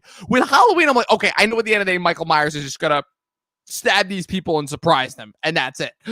But yeah, so that's how as far as that goes. Well, I think it's a lot different from like Freddy or even Jason, because the first movie, and I'm just talking about the first movie. I'm not Right, talking just about the any of first the movie. sequels. The first movie, the way he stalks his prey, I think is just one of the most amazing things, because he acts as a predator, Right. and he just embodies like evil, like Right. pure evil, like something that's predatory. And that's why I think I love it so much, is because of the way that they are able to make him a predator and the way that he's able to stalk his prey. And it's almost like he is going after them just because he's so fixated on them, because he just wanted to do it. You know what I mean? And I Like he's get- just evil for that and I- reason. Yeah, and I get that, and I'm totally on board with that. For the thesis, man. The problem for the thesis, the problem is that it's not just that movie, and we have a whole franchise. And Yeah, I know, I know. And on top of that, here's the thing: I'm willing to forgive the rest of the franchise, but then we have the reboot. And my problem with the reboot is that the reboot, okay, wipes out all the rest of the movies after the original Halloween. The original Halloween is the only one in continuity. How the fuck is he still invulnerable? If he's not supernatural in any way, explain to me how the fuck he can survive 7 shots to the chest and getting blown up. Until they explain that, until they explain he's got like an invulnerability serum put into him or whatever, like those movies will not be, until they explain. They need to explain that one thing, and then I will finally be on board with the fact, okay, these movies are masterpiece, or that first movie is a masterpiece. But until they explain that, I will be like, no, overrated those movies. And Michael Myers is another boring ass supernatural killer. But believe me, I have a lot of issues. I've made a lot of like countless videos on my issues with the 2018 Halloween.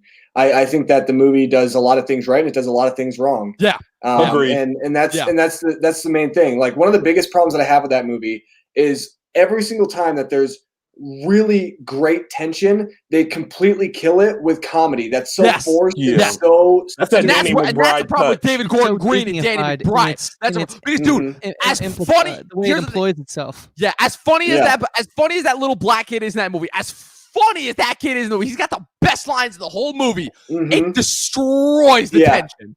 Especially when the babysitter, especially when he's killing the babysitter. Yeah, which is a really tragic moment because that character is actually like a great character. And they got this kid cracking one-liners. And I'm like, what? I'm laughing my ass off, and I'm like, this shouldn't be a fun. Literally, no. That movie made my top 10 worst of 2018.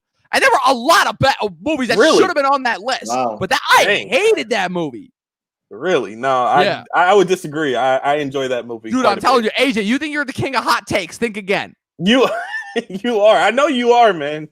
I know you are. God. See, this is the moment where I'm like, okay, so these movies are now just ripping off the Nolan Batman movies. This movie's the same year as the Chapter, 2 years after Dark Knight. I'm like, okay, now they're just ripping off Two-Face because they can. In a weird way, your Dom's take on the Nolan Batman film. And I love every one of those movies. I think Dark Knight Rises, especially, is an underrated masterpiece. And I don't know why everybody hates that movie. I don't know why everybody hates that. Everybody hates The Dark Knight Rises, and I'm like, I do not understand. I don't hate the film. No, dude, least favorite I know people who hate The Dark Knight Rises, and I'm like, I don't get it. I really don't get it. It's just not as interesting to me. I don't know. Batman Begins is actually my least favorite. Right, and I get that. I understand. Okay, I get you there. I understand that. But I'm like, people say that like The Dark Knight Rises is a terrible movie, and I'm like, yeah, I don't know what those people are talking about. Batman Begins kind of it takes its time. Yeah, I understand why though. I would make an argument that Batman Begins is actually subtly. I mean, Dark Knight is an undisputable masterpiece, but I think Batman Begins is the best of Nolan's Batman movies because the problem is Dark Knight actually has if you take Joker out of that movie and Heath Ledger out of that movie, Dark Knight actually has a lot of problems. Like a lot of problems that you're like, okay, how does this work? But Batman Begins, again, it's not airtight, but that's the only one of those movies that like doesn't have like has a reasonable explanation as to every one of the things that happens in that movie that just Dark Knight and Dark Knight Rises do not have. That's my answer as far as Batman Begins goes. Got you. It's the least interestingly directed because Dark Knight is the first movie that he used IMAX on. So that was another part of why that movie was so impressive. But it gives me like a little bit of Saw vibes, kind of. Yeah, definitely. Yeah, a little bit. I'll fully admit this is the part where the movie got the most generic to me, but because this is the part where the creative kills ended. But I'm like, okay, this is like what they have to do as far as like the third act goes. Filmx, did you see this coming? I am like a minute behind due to my internet problem. So, right, but do you the bad guy? Just everything about this. Yeah, I remember Dom saying something about the guy at the beginning of the film, but I didn't expect him to actually be the kid of the family that got massacred. So yeah. Okay. Oh yeah, right.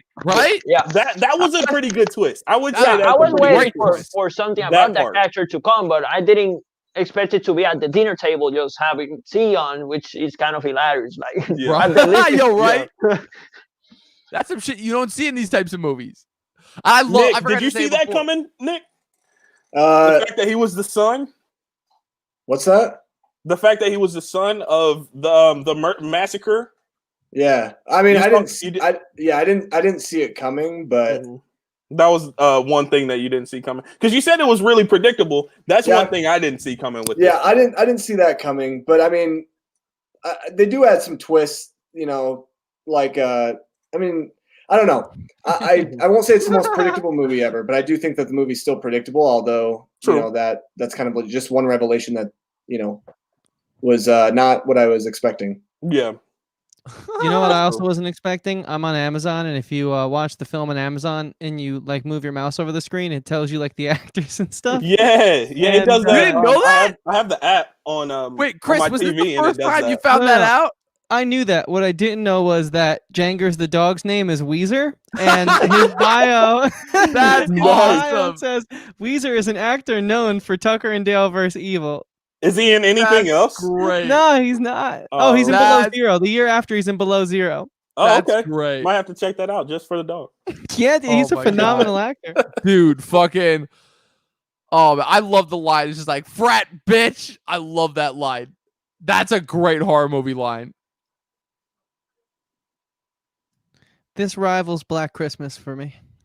This is better than Black. This kicks with fuck. Susan Chris, Wait, fuck off with Black Chris, Christmas. you're Seriously, joking. stop with that. wait, you're joking. Stop My with bad, that. my bad, my Whoa, bad. whoa, whoa, whoa! Stop If it with wasn't that. for the It's not original funny Black anymore. Christmas, hold on. If it wasn't for the original Black Christmas, this movie would not exist. Let's be honest. Mm. I Yeah. mean, it's really that is the Well, movie. I mean, that this movie started doesn't the have slasher magic in it. genre.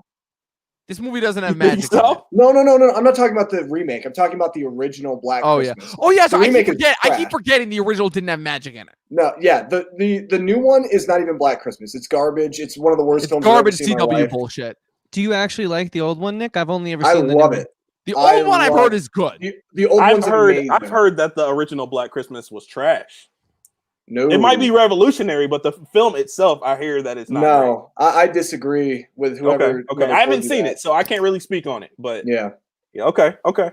So I get a little bit of mixed reviews on it now. like the problem that I have with the new one is, and I knew what I was getting myself into. I knew from when I watched the trailer, but the whole, the whole narrative about how women need to be empowered and things like that, and it's like forced.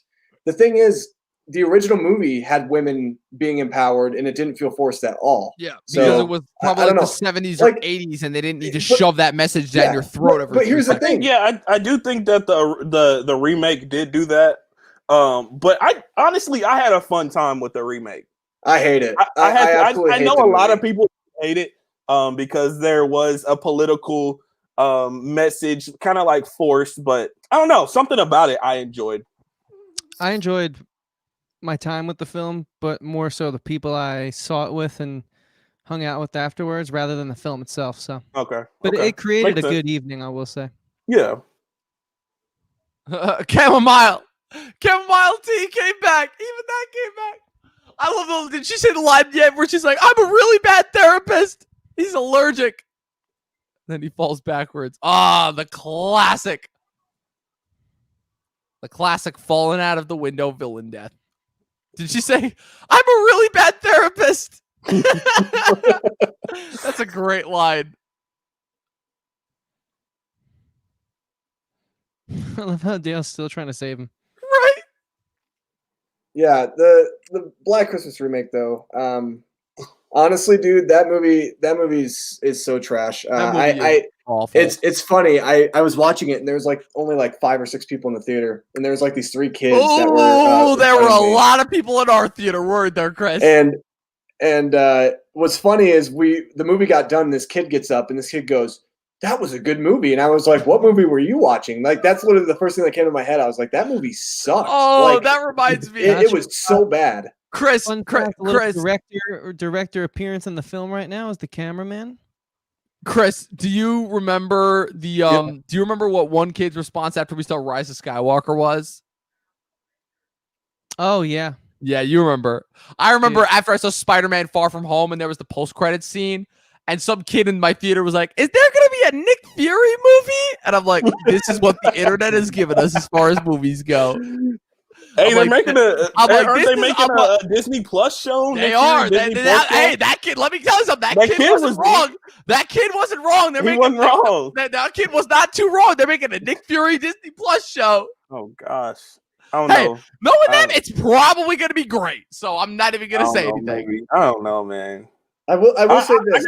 What will are say you this saying? about I will say this about the Pabst Blue Ribbon beer, which is it's actually really smart that they did that, because my dad, the only reason why he drinks Pabst Blue Ribbon is because it's the cheapest beer that you can find. Oh, absolutely. It is the cheapest Yeah, that's why, shit like, imaginable. And the thing is like the whole kind of thing about rednecks is they're cheap people. They don't, you know what I mean? They don't like to go out and buy expensive alcohol. They're fine with pretty much whatever. I would say they make all their own stuff.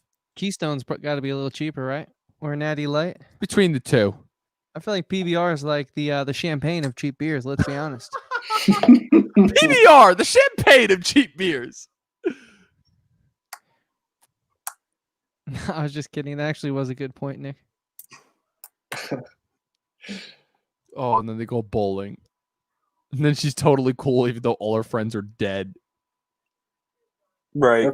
Her friends also are this idiots. ending scene was great. Yeah, I was gonna say her friends kind of suck. So like, really, it's their Yeah, loss. good point. Good point. They kind of deserved it.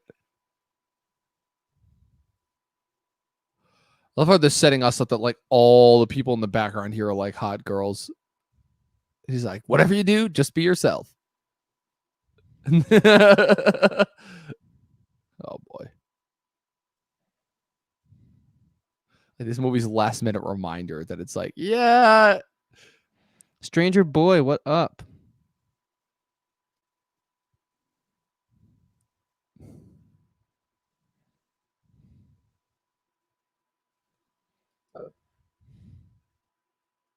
Aw. Motorcycle helmet. Which honestly, with the amount of time she got knocked out in this movie, that's actually a really smart gift. Some Pluto in the chat, my boy Chaz, PBR isn't that bad, and it's 4.7. Bring that to a family event or party, and no one is taking your beer. That is a good point. It's this, it's the champagne of terrible beers. Champagne of terrible beers. That's another great quote that Chris has come up with.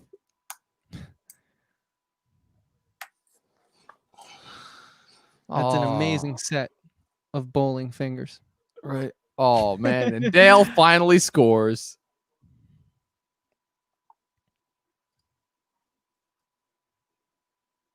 What can I say? He's a giver, man. Yep. Oh, my God. What? Great gag. He's just like, yeah, just ignore that. Great gag to end this movie on. Oh my God. Oh my God. That guy's just sitting there just looking at it like, what? Oh man. Weird. Great fucking movie. Still a masterpiece. Eli Craig. Hell yeah. Props to that guy. Yeah, I have to see Little Evil because yeah, right. I don't know. That Zombieland, that's the only other thing that I've seen of the Zombieland TV show, and it was terrible. I think the first time, because this is not the first time I heard about that. The first time I heard like Zombieland is a TV show, I'm just like, no. Yeah. I definitely want to watch Little Evil now. I feel like it has potential. I feel like the Zombieland TV show has potential. Yeah, but if was it's anybody else other than Ruben Fleischer handling it, I'm just like, no. Yeah, that's true. That's true. So we finished the film, and so I guess we'll go down the line and see how you guys score the film, and then So Chris, starting with you, man. Out of 10, what would you give this film and why? Out of 10. I haven't finished the film. I had like 2 minutes left. Oh, wait. Yeah, I don't want to say anything that will spoil it. Yeah. For, here's the thing. I think I can speak to this real quick.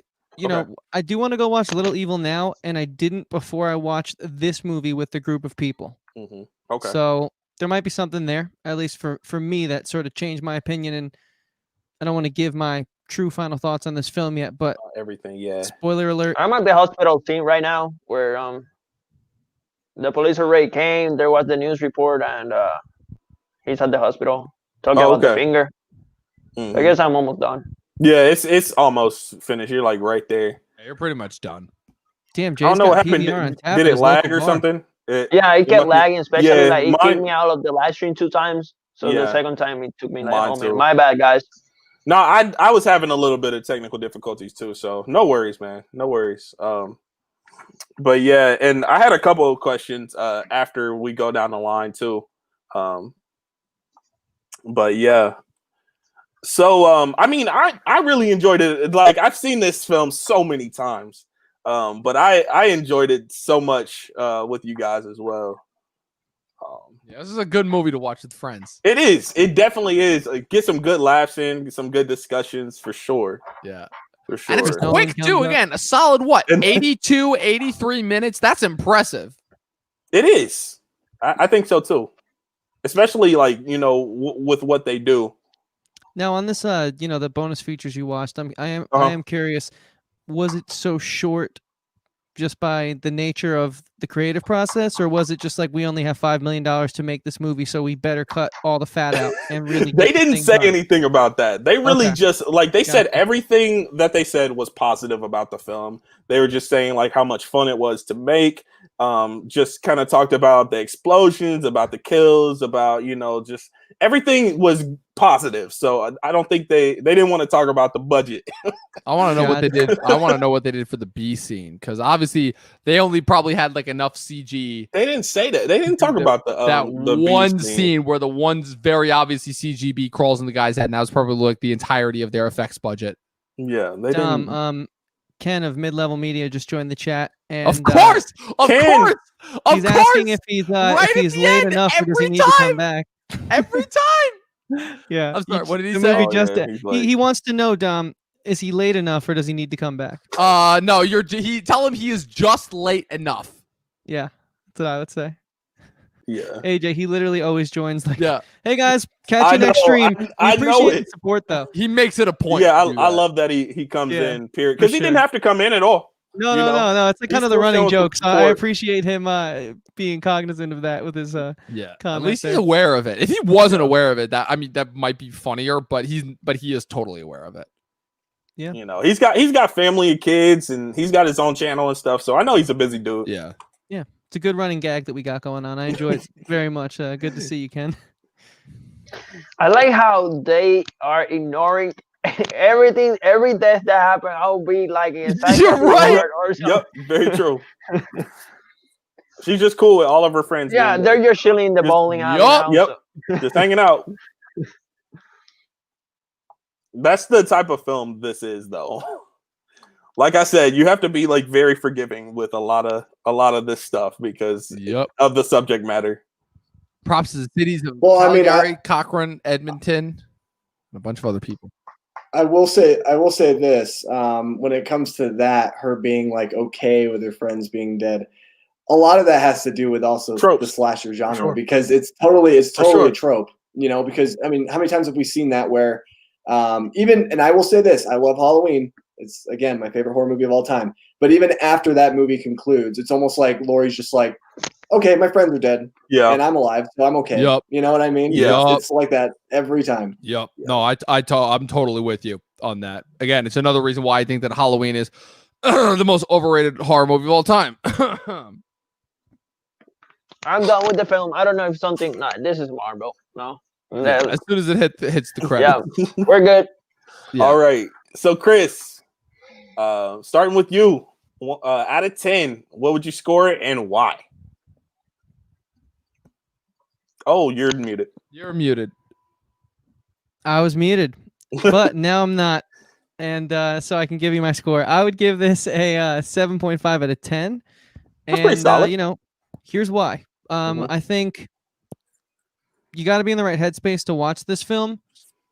I do think that is also a fault of the film, though. In the same time, I feel like a good movie can kind of, or the right setting doesn't really need to apply to a good movie. A good film will just suck you in, and this isn't a good film. Sorry, a great film. So I think this is a really good film, not a great film for that reason. If I had watched this a second time alone again, and I was in great spirits last night too, mind you, it's just it didn't have the same jovial nature that it did on this watch along with you guys, and I think that's kind of telling. And not every character works for me. The leads are great though, and it is for the budgetary restrictions. $5 million is not a lot of money to make a movie, although it might seem that way.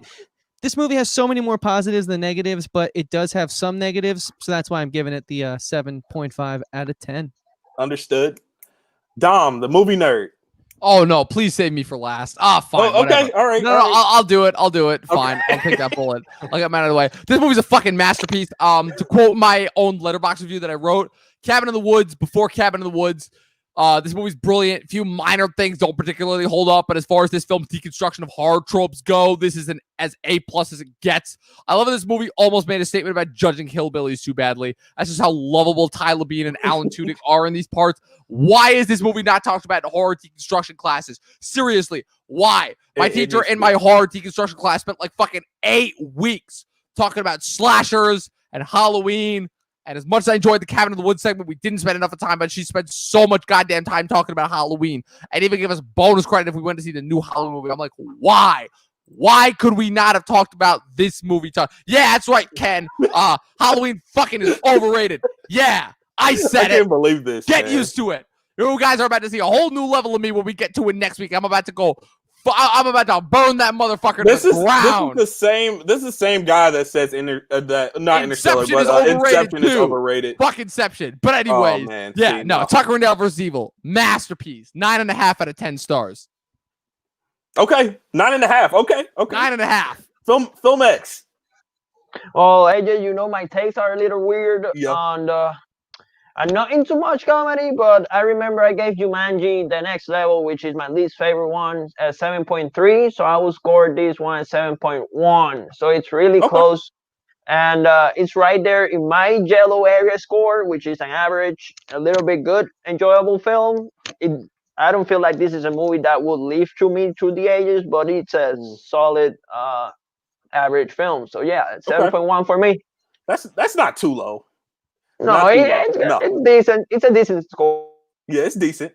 It's decent. Nick. I mean, with everything that Dom said, I disagree in terms of Inception and Halloween. So I give it, my rating out of 10 for him is like a 1 out of 10 right now. So he's staying on thin ice, Would not be the first person. You should be some of the girls that I've met in my life, dude. Trust me, you would not be the first. No, I love it. I would probably have to give this one a solid 7.5 out of 10 as well. I was kind of thinking about that. I think that the movie does a lot of really, really good things. At the same time, I can kind of understand, where Chris is coming from in the aspect of, I don't also like a lot of these characters. I think some of them don't work necessarily as well. I think the leads are really good. I don't like the lead villain. I wish that he was a better actor a little bit. But I mean, for what you get out of this movie, I think it does what it needs to do. So okay. I guess that leaves me. I would give this. Are y'all ready for this? I don't know if you guys are ready for this. Let's do this. I would give this film a 10 out of 10, man. Fuck yeah! Fuck yeah! Let's go! Here's why. Let's go! And here's why. AJ, it might be a little biased. Okay, right, I admit that it might be a little biased. So that that it's 100% biased. That's why I love it. Don't subject away from the bias. I love the main characters, and that is just really what drives this film for me. The side characters, they don't really matter. Neither does like hardly any horror film like slasher. The college kids don't really matter. Thank you. So that's why it just doesn't really, it doesn't affect me. Also, I mean, the main villain, he's not the best actor. No. I would kind of like to see something else that he's in so I can just solidify my thoughts about him. But yeah, I don't think there is honestly, personally, I don't think there's a problem with him. I think he does what he needs to do for the film, and that's just it. That's how I feel about this film. And AJ, I don't know. I love it. I love the relationship between Allison and Dale, Tucker and Dale, their relationship. Like I don't know. That's just me, man. Jason, AJ, just to wrap up, but like just to support you even more than I already am. First off, you've had the best take so far all night as far as that goes. And the only that I will say is I think that the biggest bias, I think that the biggest mistake that modern news agencies make is not admitting that they are biased when they clearly are. So everyone always think that like, oh my God, I'm biased. That's the thing I should keep hidden. Nah, admit you're biased. Admit that you are biased towards this movie. It's not a bad thing. I am. That's awesome. I am. I'm not gonna lie. Awesome. I am. Awesome. But I just love it so much. And I see what you guys are saying. I'm not, neglecting, your flaws with it, but I don't know. They just don't, affect how I think about it. So, hey. No, I'm happy for you, AJ, sticking on to your guns. Yeah. And I tried to do that. I try to do that no matter what. That's some real stuff right there. Yeah. Yeah, I respect it. I respect it. And I respect everybody else's opinion here too. Like I know you guys, and I can admit it's not the best film ever made. I know that, but I don't know. 10 out of 10 for me. I just love it. I can watch it anytime. Like Chris was saying here, I can watch this film pretty much anytime. I don't really have to be in the right headspace. It just makes me happy. You know who would love this movie? I think like if I showed it to him, my dad would love this movie because he's a giant redneck. My brother Dylan is also a giant redneck, and if I showed him this movie, I guarantee it'd be like a 20 out of 10 for them. I guarantee you. They probably would love it. They probably would love it. Maybe have to be like a watch along with them. Yeah, like a look back on Tucker and Dale. Yeah, or I showed my family Tucker and Dale. This is their thoughts. Yeah, like that's that video idea right there. YouTube style video. Rednecks react. Perfect, man. Perfect. So I wanted to ask this before we go. I know it's spooky season. What have we been watching, that we love, that we, kind of didn't really like so much? What have we seen recently? Chris? Sure, yeah. I don't mind starting this one off. I've actually been in the spirit. Kind of kicked it off this month with the American Horror Story slasher season. Stopped that really quickly after 2 episodes.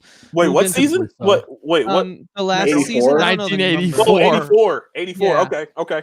Yeah. Quickly stop that one. Don't think I'll be picking it up again. Partly because I had to watch Bly Manor just because we were going to review it on the channel, but also because Bly Manor was so good that I don't want to settle for bad horror TV.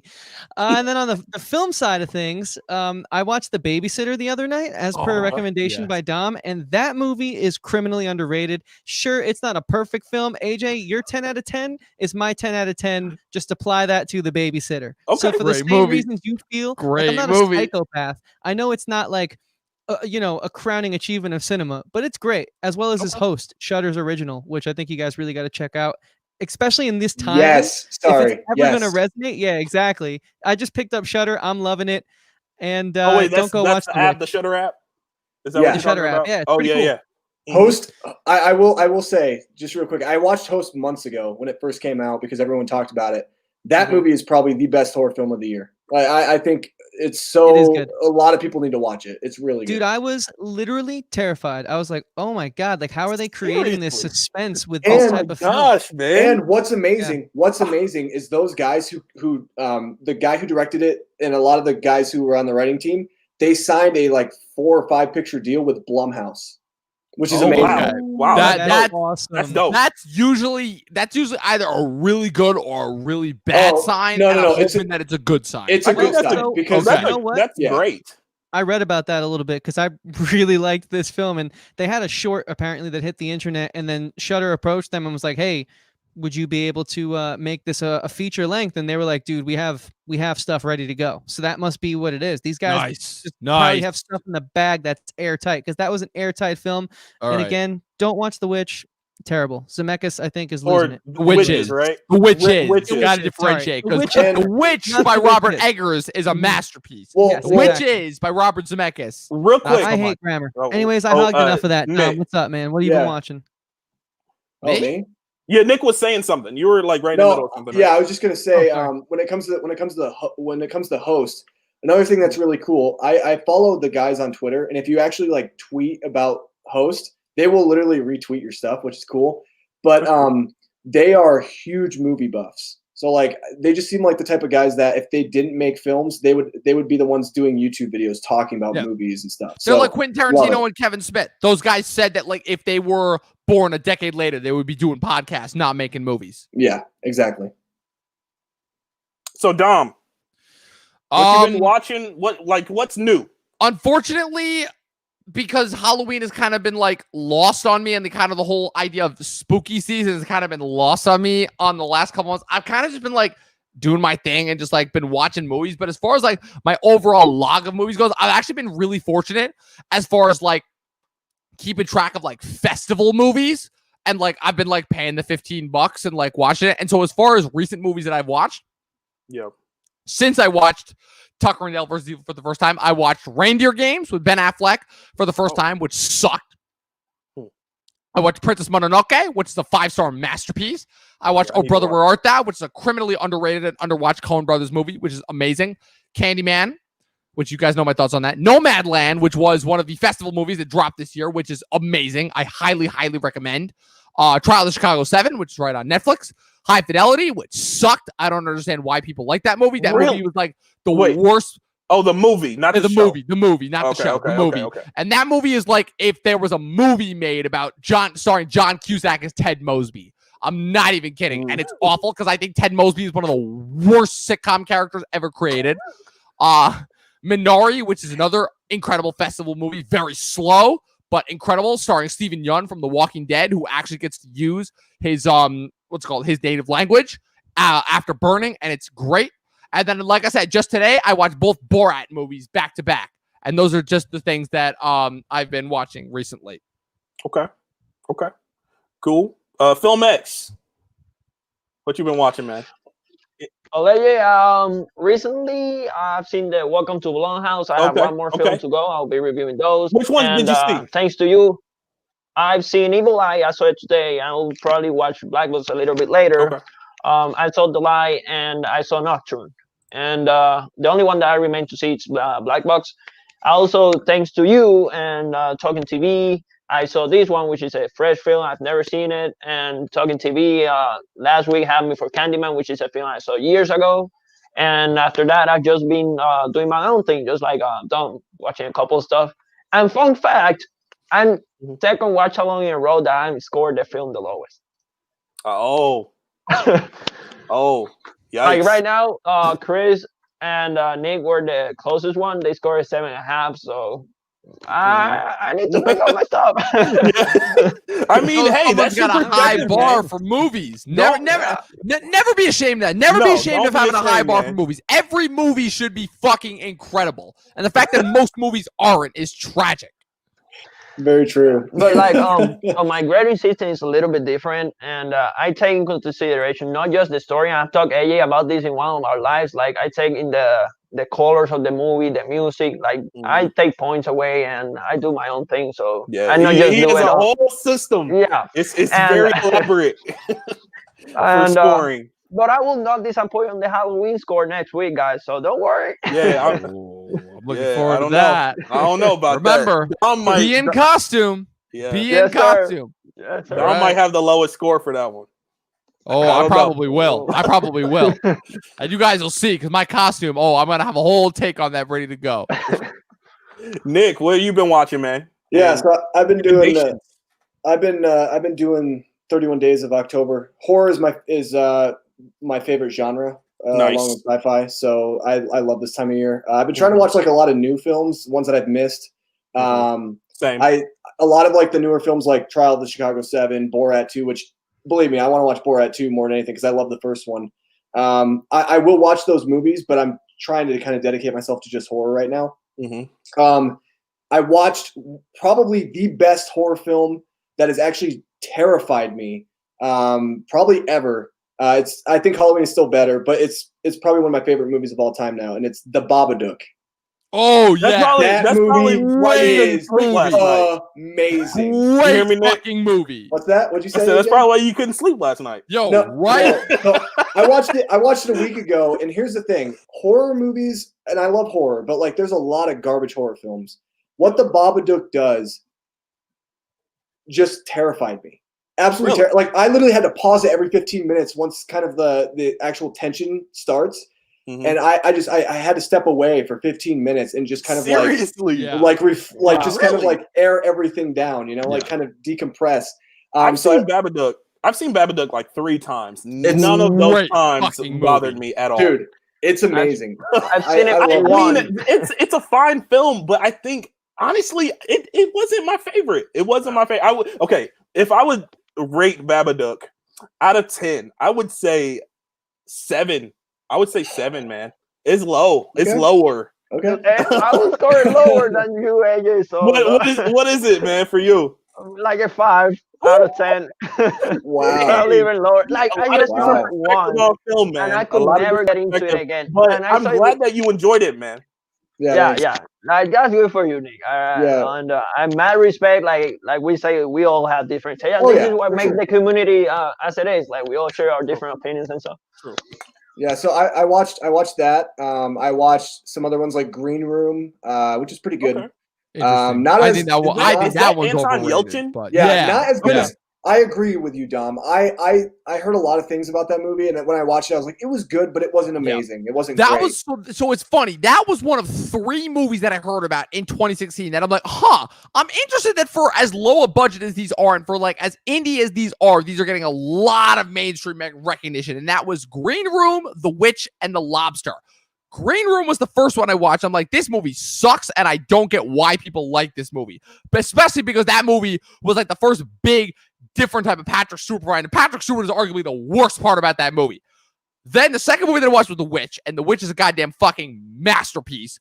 And then I watched The Lobster, and I'm like, okay, for as much as I do or don't, I'm like, okay, for as much as I like about that director, Yorgos Lanthimos, this movie is as good as it can get for him. That guy is not my favorite director, but I'm like, as far as that movie goes, that movie is as good as it can get for him. So that's kind of my relationship out of those 3 movies. But Green Room was largely mired by the hype. As far as that movie, I'm like, just the movie itself is okay. And then I also watched for the first time Conjuring 2. Not as good as the first one. Not nearly as good. Really? As the first one. I think I think it's scarier than the first one. I don't. I think the first one just is way more scarier. I don't know what it is. That one just creeps me out. I think the first one just creeps me out more. I've watched, man, it's hard, man. I'm like looking at my letterbox right now. Hush was really good. Possessor. I hear that. I haven't seen it. I hear it. Oh, yeah. What did you think of Possessor? It was kind of, it was good, but it was kind of weird. It felt like a Black Mirror episode, but as a movie, right? It was weird in that way. It's kind of confusing too, because there's a lot of questions about it that I'm just like, and I could see a lot of plot holes with it as well. That was one of those movies that I saw super early in the year, and when I watched it, I'm like, okay, this is really cool and thrilling in the moment. And then afterwards, I'm like, okay, I already forgot what this movie was about. You're talking about Possessor? Yeah, Possessor. Which is directed by David Cronenberg's son. It came out a couple months ago. No, I saw it months ago because I know people. I know people. You got connections, huh? I got connections. I'm one of those people that can actually flex, because back in 2018, I got like 8 screeners for movies. Like I saw Vice, The Favorite, If Beale Street Could Talk, and like a bunch of other movies like months before they came out. Oh, wow. That's nice. That's pretty awesome. Cool. That's awesome. Yeah. Have you guys seen Dark Skies? No. The film Dark Skies. No. Isn't that a TV show? Okay. Well, I thought it was a TV show. I thought it was a TV show. That's Falling Skies. Oh, okay. Yeah, but Dark Skies is a film, and it's kind of creepy. Honestly, it kept me up for a night or two. So I don't know if you guys have anything on your list watch before Halloween, but maybe watch that one, see what you think. I'd be interested to see what you guys think about that film. But as far as what I've been seeing and what I've watched, probably the most terrifying film that I've watched recently was Sinister. I don't know. Have you ever seen that film? Dude, Ethan I Hawke? watched that movie a few months ago with my buddy. We used to live next to each other, but I live in a different state now. But we used to watch horror movies and stuff with each other, and he was like, "Dude, we have to watch Sinister. That movie is the scariest movie I've ever seen." So I bought it on eBay. I think it was like $8 or something on Blu-ray. So I bought it on eBay. I brought it over to his apartment. We watched it. The movie's very creepy, but it's the lawnmower found footage scene that terrifies me. It like haunts it's scary. Like when oh yeah, that was a creepy scene. For me, the moment in that movie was when the kids start moving around Ethan Hawke and he doesn't see them, and I'm like, oh fuck. And like the fact that for me, the saving grace of that movie will always be the fact that besides Scott Derrickson, the fact that movie is co-written by a Spill.com member, the fact that Carlisle from Spill.com wrote that movie and then came back for one of Spill's funniest sketches that they ever did, where they had Carlisle show up and it shows all the other Spill.com members like poor and begging, and then Carlisle invites him into his limo only to shoot and kill every one of them because they gave his movie a bad review. And it's fucking amazing how that happened. So for Film that Explorel sketch alone. Have you seen it? Have you seen Sinister? Yes, I've seen both of them. What do you think? I'm one of the few people that actually like the second one more than the first one. I found the story to be super interesting. Those movies are probably around the 8, probably close to 9 score for me. But they're just a solid story. I didn't find it to be scary at all. Oh, really? Okay. Wow. Yeah, it's just, and like for me, the way I see it, like the topic it takes is such a delicate topic, and it kind of, but I don't know. I have weird taste about movies. I will say that jump scare at the end, like at the very end, it pissed me off actually. I was pissed. I was like, because I remember we're sitting there watching with my buddy. I'm like, okay, that movie's done, and then it just jumps up, and I'm like, wow, like it kind of cheapens it. Yeah, it's cheap. I'm like that. It pissed me off at that point. I'm like, all right, that literally just dropped a whole letter grade for me. Agreed. One of the things that dropped for me was the name of the character, Mr. Boogie. I couldn't just help with it. Oh, you mean that's not cool? Bagul, which is like one of the dumbest fucking names. Bagul was one of the dumbest fucking names I've ever heard. Like, really? Yeah. But his design was really creepy though. Agree. That was legitimately creepy design. No lie. But some of the ones that I didn't really care for, I watched recently. House of a Thousand Corpses. I hear that it has like a cult following, but I just didn't care for that film at all. It just the editing, the acting, just cinematography, everything about that film, I did not care for. AJ, do you know why you don't like it? Because it's a Rob Zombie film. Because I'm not like, okay, I haven't seen all Rob Zombie's films. His scripts are terrible, AJ. Like honestly, the thing is, like I said, and I said this earlier, and I stand by this. And this is like, if you could take anything away from me as a person and like my beliefs in movies, I want you guys to remember this. He could make a great horror film. The problem is the guy needs to step away from writing his own films. His atrocious dialogue throughout all of his films, the horrible character development, like the characters have no depth and you don't sympathize with them at all. They're horrible. And the fact his wife is an awful actress.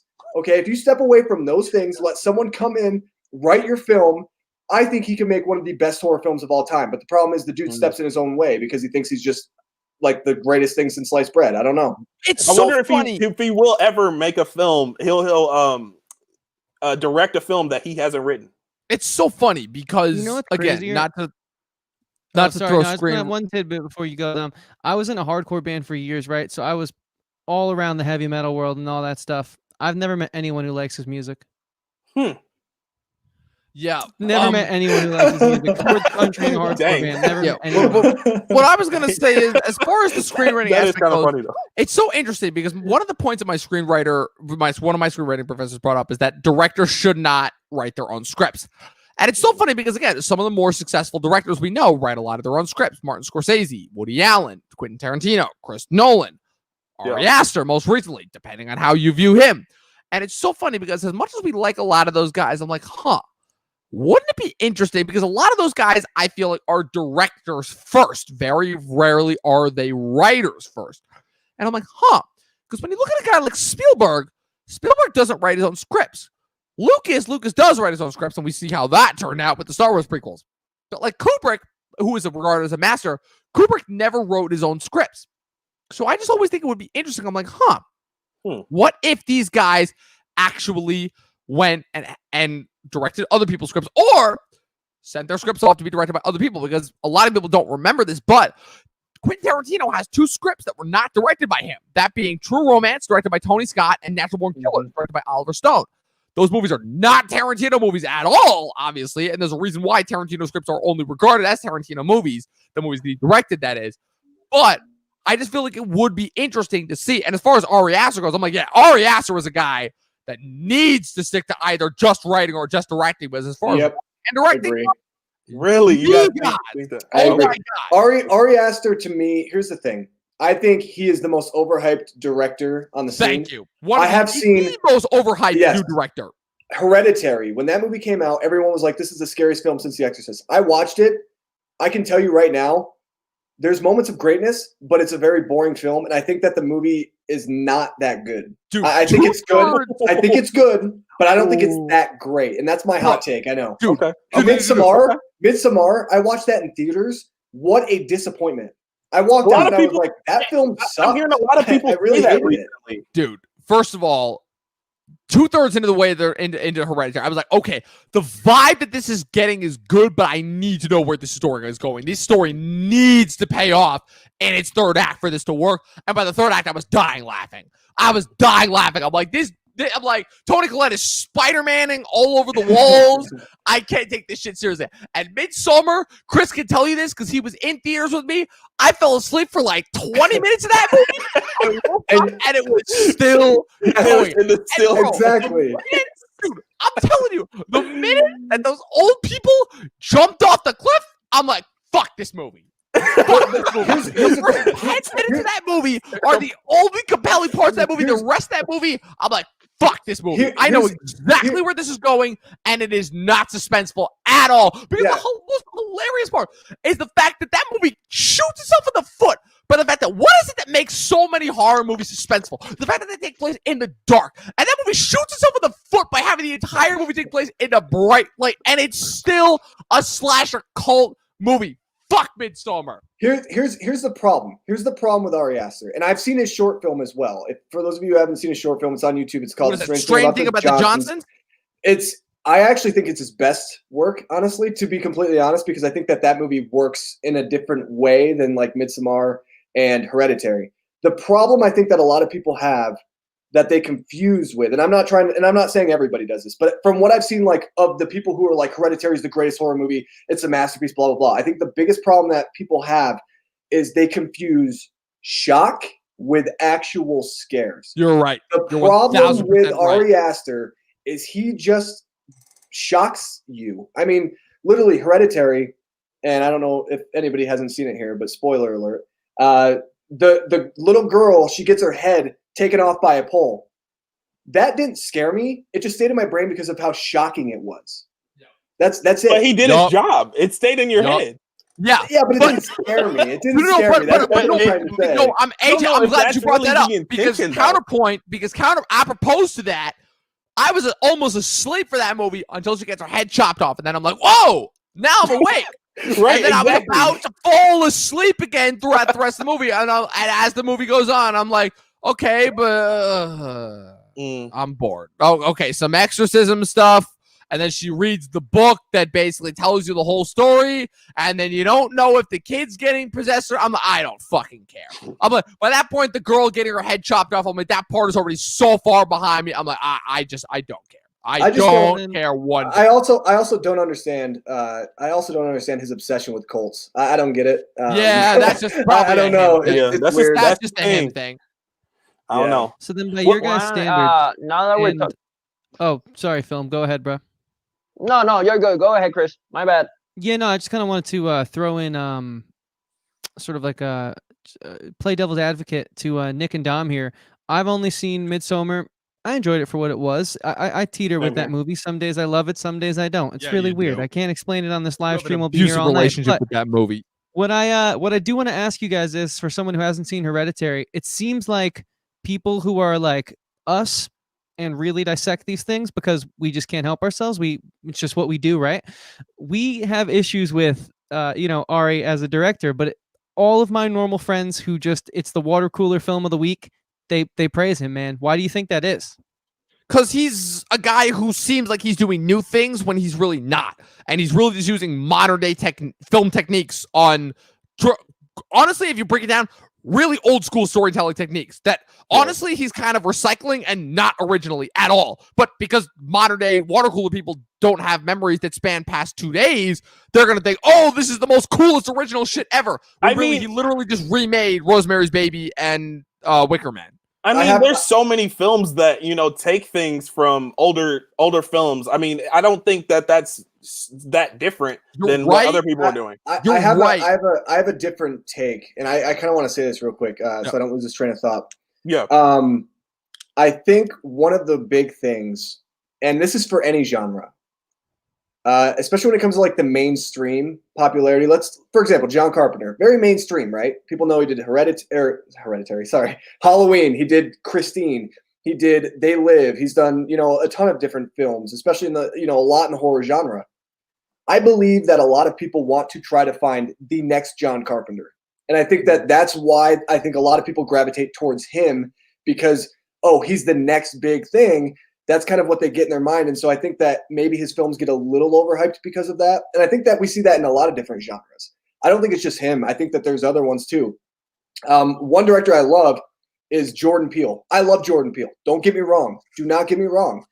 But I think a lot of people try to also, again, every single review I see from anytime that Jordan Peele or Ari Aster release a film, it's always, and I'm not even kidding, it's compared to, he resembles the next John Carpenter. He resembles the next, I'm trying to think of another. Spielberg. The next Spielberg, whatever it may be. And I think that that's one of the big problems that we have. We need to stop trying to compare this person to this person. Let them be their own individual and let them tell their own stories. And I think that that's the biggest problem, because then you kind of put these expectations into people when they go and see the film, and then they watch it and they're like, oh yeah, I totally agree with it just because that's what that person said.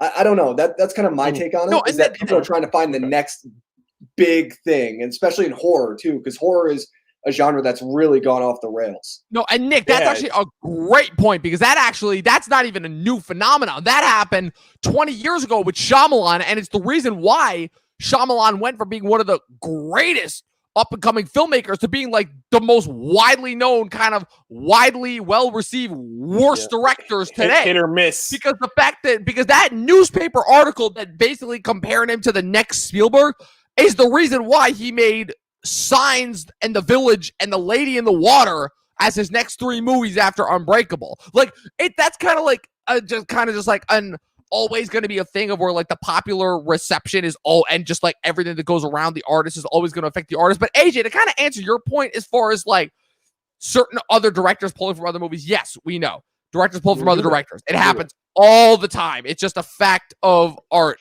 in general. Quentin Tarantino like basically remade an entire unknown Chinese movie that no one's ever heard of as Reservoir Dogs. It's a known thing, right?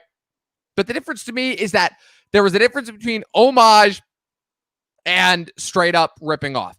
And the problem is that, to me, my problem with Ari Aster is that Ari does not add anything original of his own.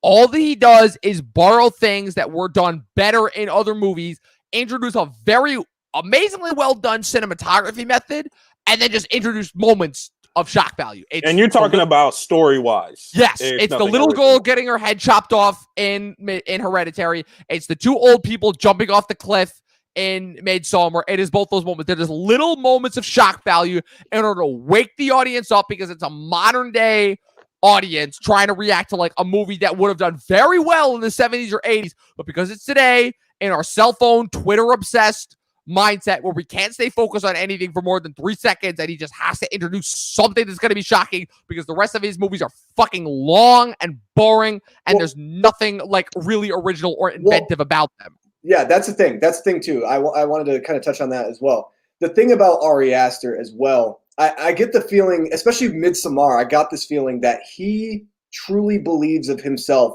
to be the best director in Hollywood. And it's the pretension of his shots. Yeah, the fact that he will sit there and zoom in. It's like, look, I'm going to be honest with you, dude. I love you, Ari Aster. I think you have something very special, but you're not Kubrick. His cinematographer deserves more credit than him. Yeah, you're not Kubrick.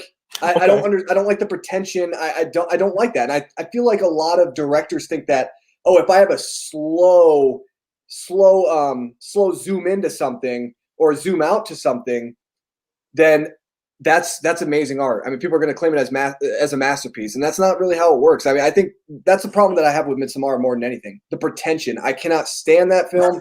The fact that the movie really, if you take out like 35 minutes of the film, it's pretty much just him zooming in on a wall. That's what it feels like. That movie could have been 35 minutes shorter. Best take of Midsommar yet. If you take out 35 minutes, it's just Ari Aster zooming in on a wall. There's a director's cut of that movie. I love it. I think there's a director's cut that's like 4.5 hours or something. I'm like, oh my God. We should do that on a watch along. No, thank you. No, thank you. We gotta have Nick on here. We gotta have Dom on here for sure. God. Dude, All the things No, that- but oh my God. I will make up a passed the reason to 2 hour miss that mark. watch along if you have us on for that fucking extended Midsummer director's cut watch along. I will make up a reason to miss it. I'll be like, oh yeah, I was about to say I gotta go to like the birth of my kid who clearly has not existed. I gotta work late. Yeah, that. No, anyway, so we passed the 2 hour mark. And so I had an awesome time with you guys. So I'm gonna let you guys plug in what you guys have coming up, and we'll start with Talkin TV Podcast. Dom, you know what to do. First. Yeah, I do. People were the Talkin TV Podcast. I'm Dom. That's Chris. We've been running this Shocktober event all month long, collaborating with a bunch of other people. We've been having a lot of fun. We've done Candyman, Saw, and now Tucker and Dale versus Evil. If you ask me, the best one of these months. But we're not done yet. We got 1 week of Halloween left. We got 1 week of October left, so we'll be watching, as was mentioned multiple times throughout this stream, Halloween, the original John Carpenter masterpiece, 1978, following Saturday, October 31st, on Halloween itself. Remember, people, we will be in costume. We will be having our costume contest during that, so make sure you're sending in pictures of yourself in costume. That way you will win the prize. Chris, what are the prizes for first and second place that the people will win and be eligible for? So the prize for second place, very generously donated by my co-host Dom, aka Dominic Rizzi, aka the Movie Nerd. He has chosen to give a movie at random of his film collection to one of you guys, and we're gonna have a hashtag which we're gonna be announcing on Monday, along with when you have a chance to enter for the contest. So be sure to submit your costume, a picture of yourself, to us, whether through the DM or on Twitter or Instagram or Facebook with the hashtag, so you can maybe win for second place prize one of Dom's personal DVDs, Blu-rays, whatever he chooses to give you. I have no idea. I haven't seen it yet. And in first place prize, we're giving away a Slasher t-shirt from one of the collaborators of the Shocktober event, none other than David of Flicks Talk. So again, we'll be putting that hashtag out there on Monday. Get your costumes in, guys. We are all going to vote. And so there's not going to be any, uproar over this. And there will be a shootout if there's a tie. We have a lot of special stuff planned for this live stream. As I always like to say, just because Jamie Lee Curtis announced it, well, she should go check her dates, because we had this thing up and out there to the zeitgeist like 3 days before she announced her Halloween watch-along costume party. And to be honest with you, I think ours is going to be way better, because I don't know. She seems like she's kind of a boring person to hang Yeah, out I was about to say, fuck Jamie Lee Curtis. She's upset. already famous enough. She doesn't need to hijack shit from us. But yeah, and as always, people, we upload content to the channel every Monday, Wednesday, and Friday. We still have a lot of stuff. Again, we have our Mandalorian recap series coming up the day before our Halloween watch along. That's going to be a lot of fun. So make sure you tune into that. It'll be Friday at 7:30 live on the channel. And as always, follow us on the Facebooks and the Instagrams at Talkin TV Podcast. We out. Yeah, that's gonna be fun. I can't wait for that. Next up, Film Explorel. Tell us where we can find you and what you got coming up, bro. Sir, you can find me on Instagram right now. We recently got into TikTok, Film Letterbox, and I'm Film_Explorel. I've been also working on my October event. It's called Spectacular Special. I've had amazing guests, and this is an event crossover for me. Being able to collab with such amazing people and so many amazing content creators is always a pleasure to be here.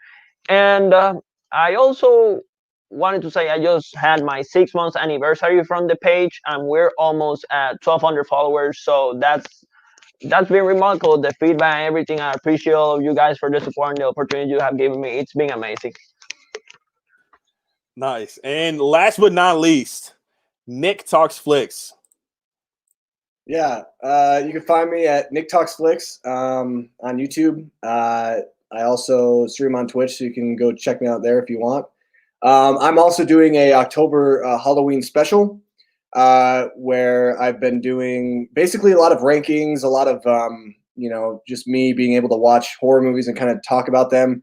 I do this thing once a month where I do a marathon of a franchise that I'm not very familiar with. And so I will be doing that this weekend for Insidious. I've only ever seen the first one. And that will be up on the channel next week. As well, I will be doing... tomorrow I'll have a top 10 best horror movies of the past decade, because I'm going to start trying to do like best horror movies of a certain decade. I think that would be a lot of fun. And I'm going to be talking about Halloween on October 31st, the movie. So you guys can find me all at YouTube and see what I'm up to. I kind of almost it's almost like a, kind of like fly on the seat of your pants type of experience where I don't know what I'm going to make, but when I make it, I make it. I guess. Hey, that's kind of like how I am too. So AJREACTS2, that's where you can find me you're on my YouTube channel. So that's where you can find me there. I have videos coming up. I have a Blu-ray haul. I have a Blu-ray hunt coming up. Last month, it was collab month, and it was just, I had a lot of content. October, I kind of slowed down a little bit, kind of focused on my social media a little bit, but November, I should be back in full force with a normal amount of videos. And yeah, I do reactions. I react to music, movies, TV shows. I do tier rankings and just regular rankings, all kind of stuff like that. So you can find me there and on social media, Letterboxd, all that kind of stuff. So yeah, anything we want to say before we go? I think. Just thanks for having us, man. That's about it. Thanks for asking me to be a part of this awesome Shocktober event. Thank you so much. It's been an honor. It was a ton of fun. It was a blast. I can't wait for next week. Halloween, dress up party. It's going to be awesome. Watch more fucking movies. Yes, watch more movies. I will catch you guys later.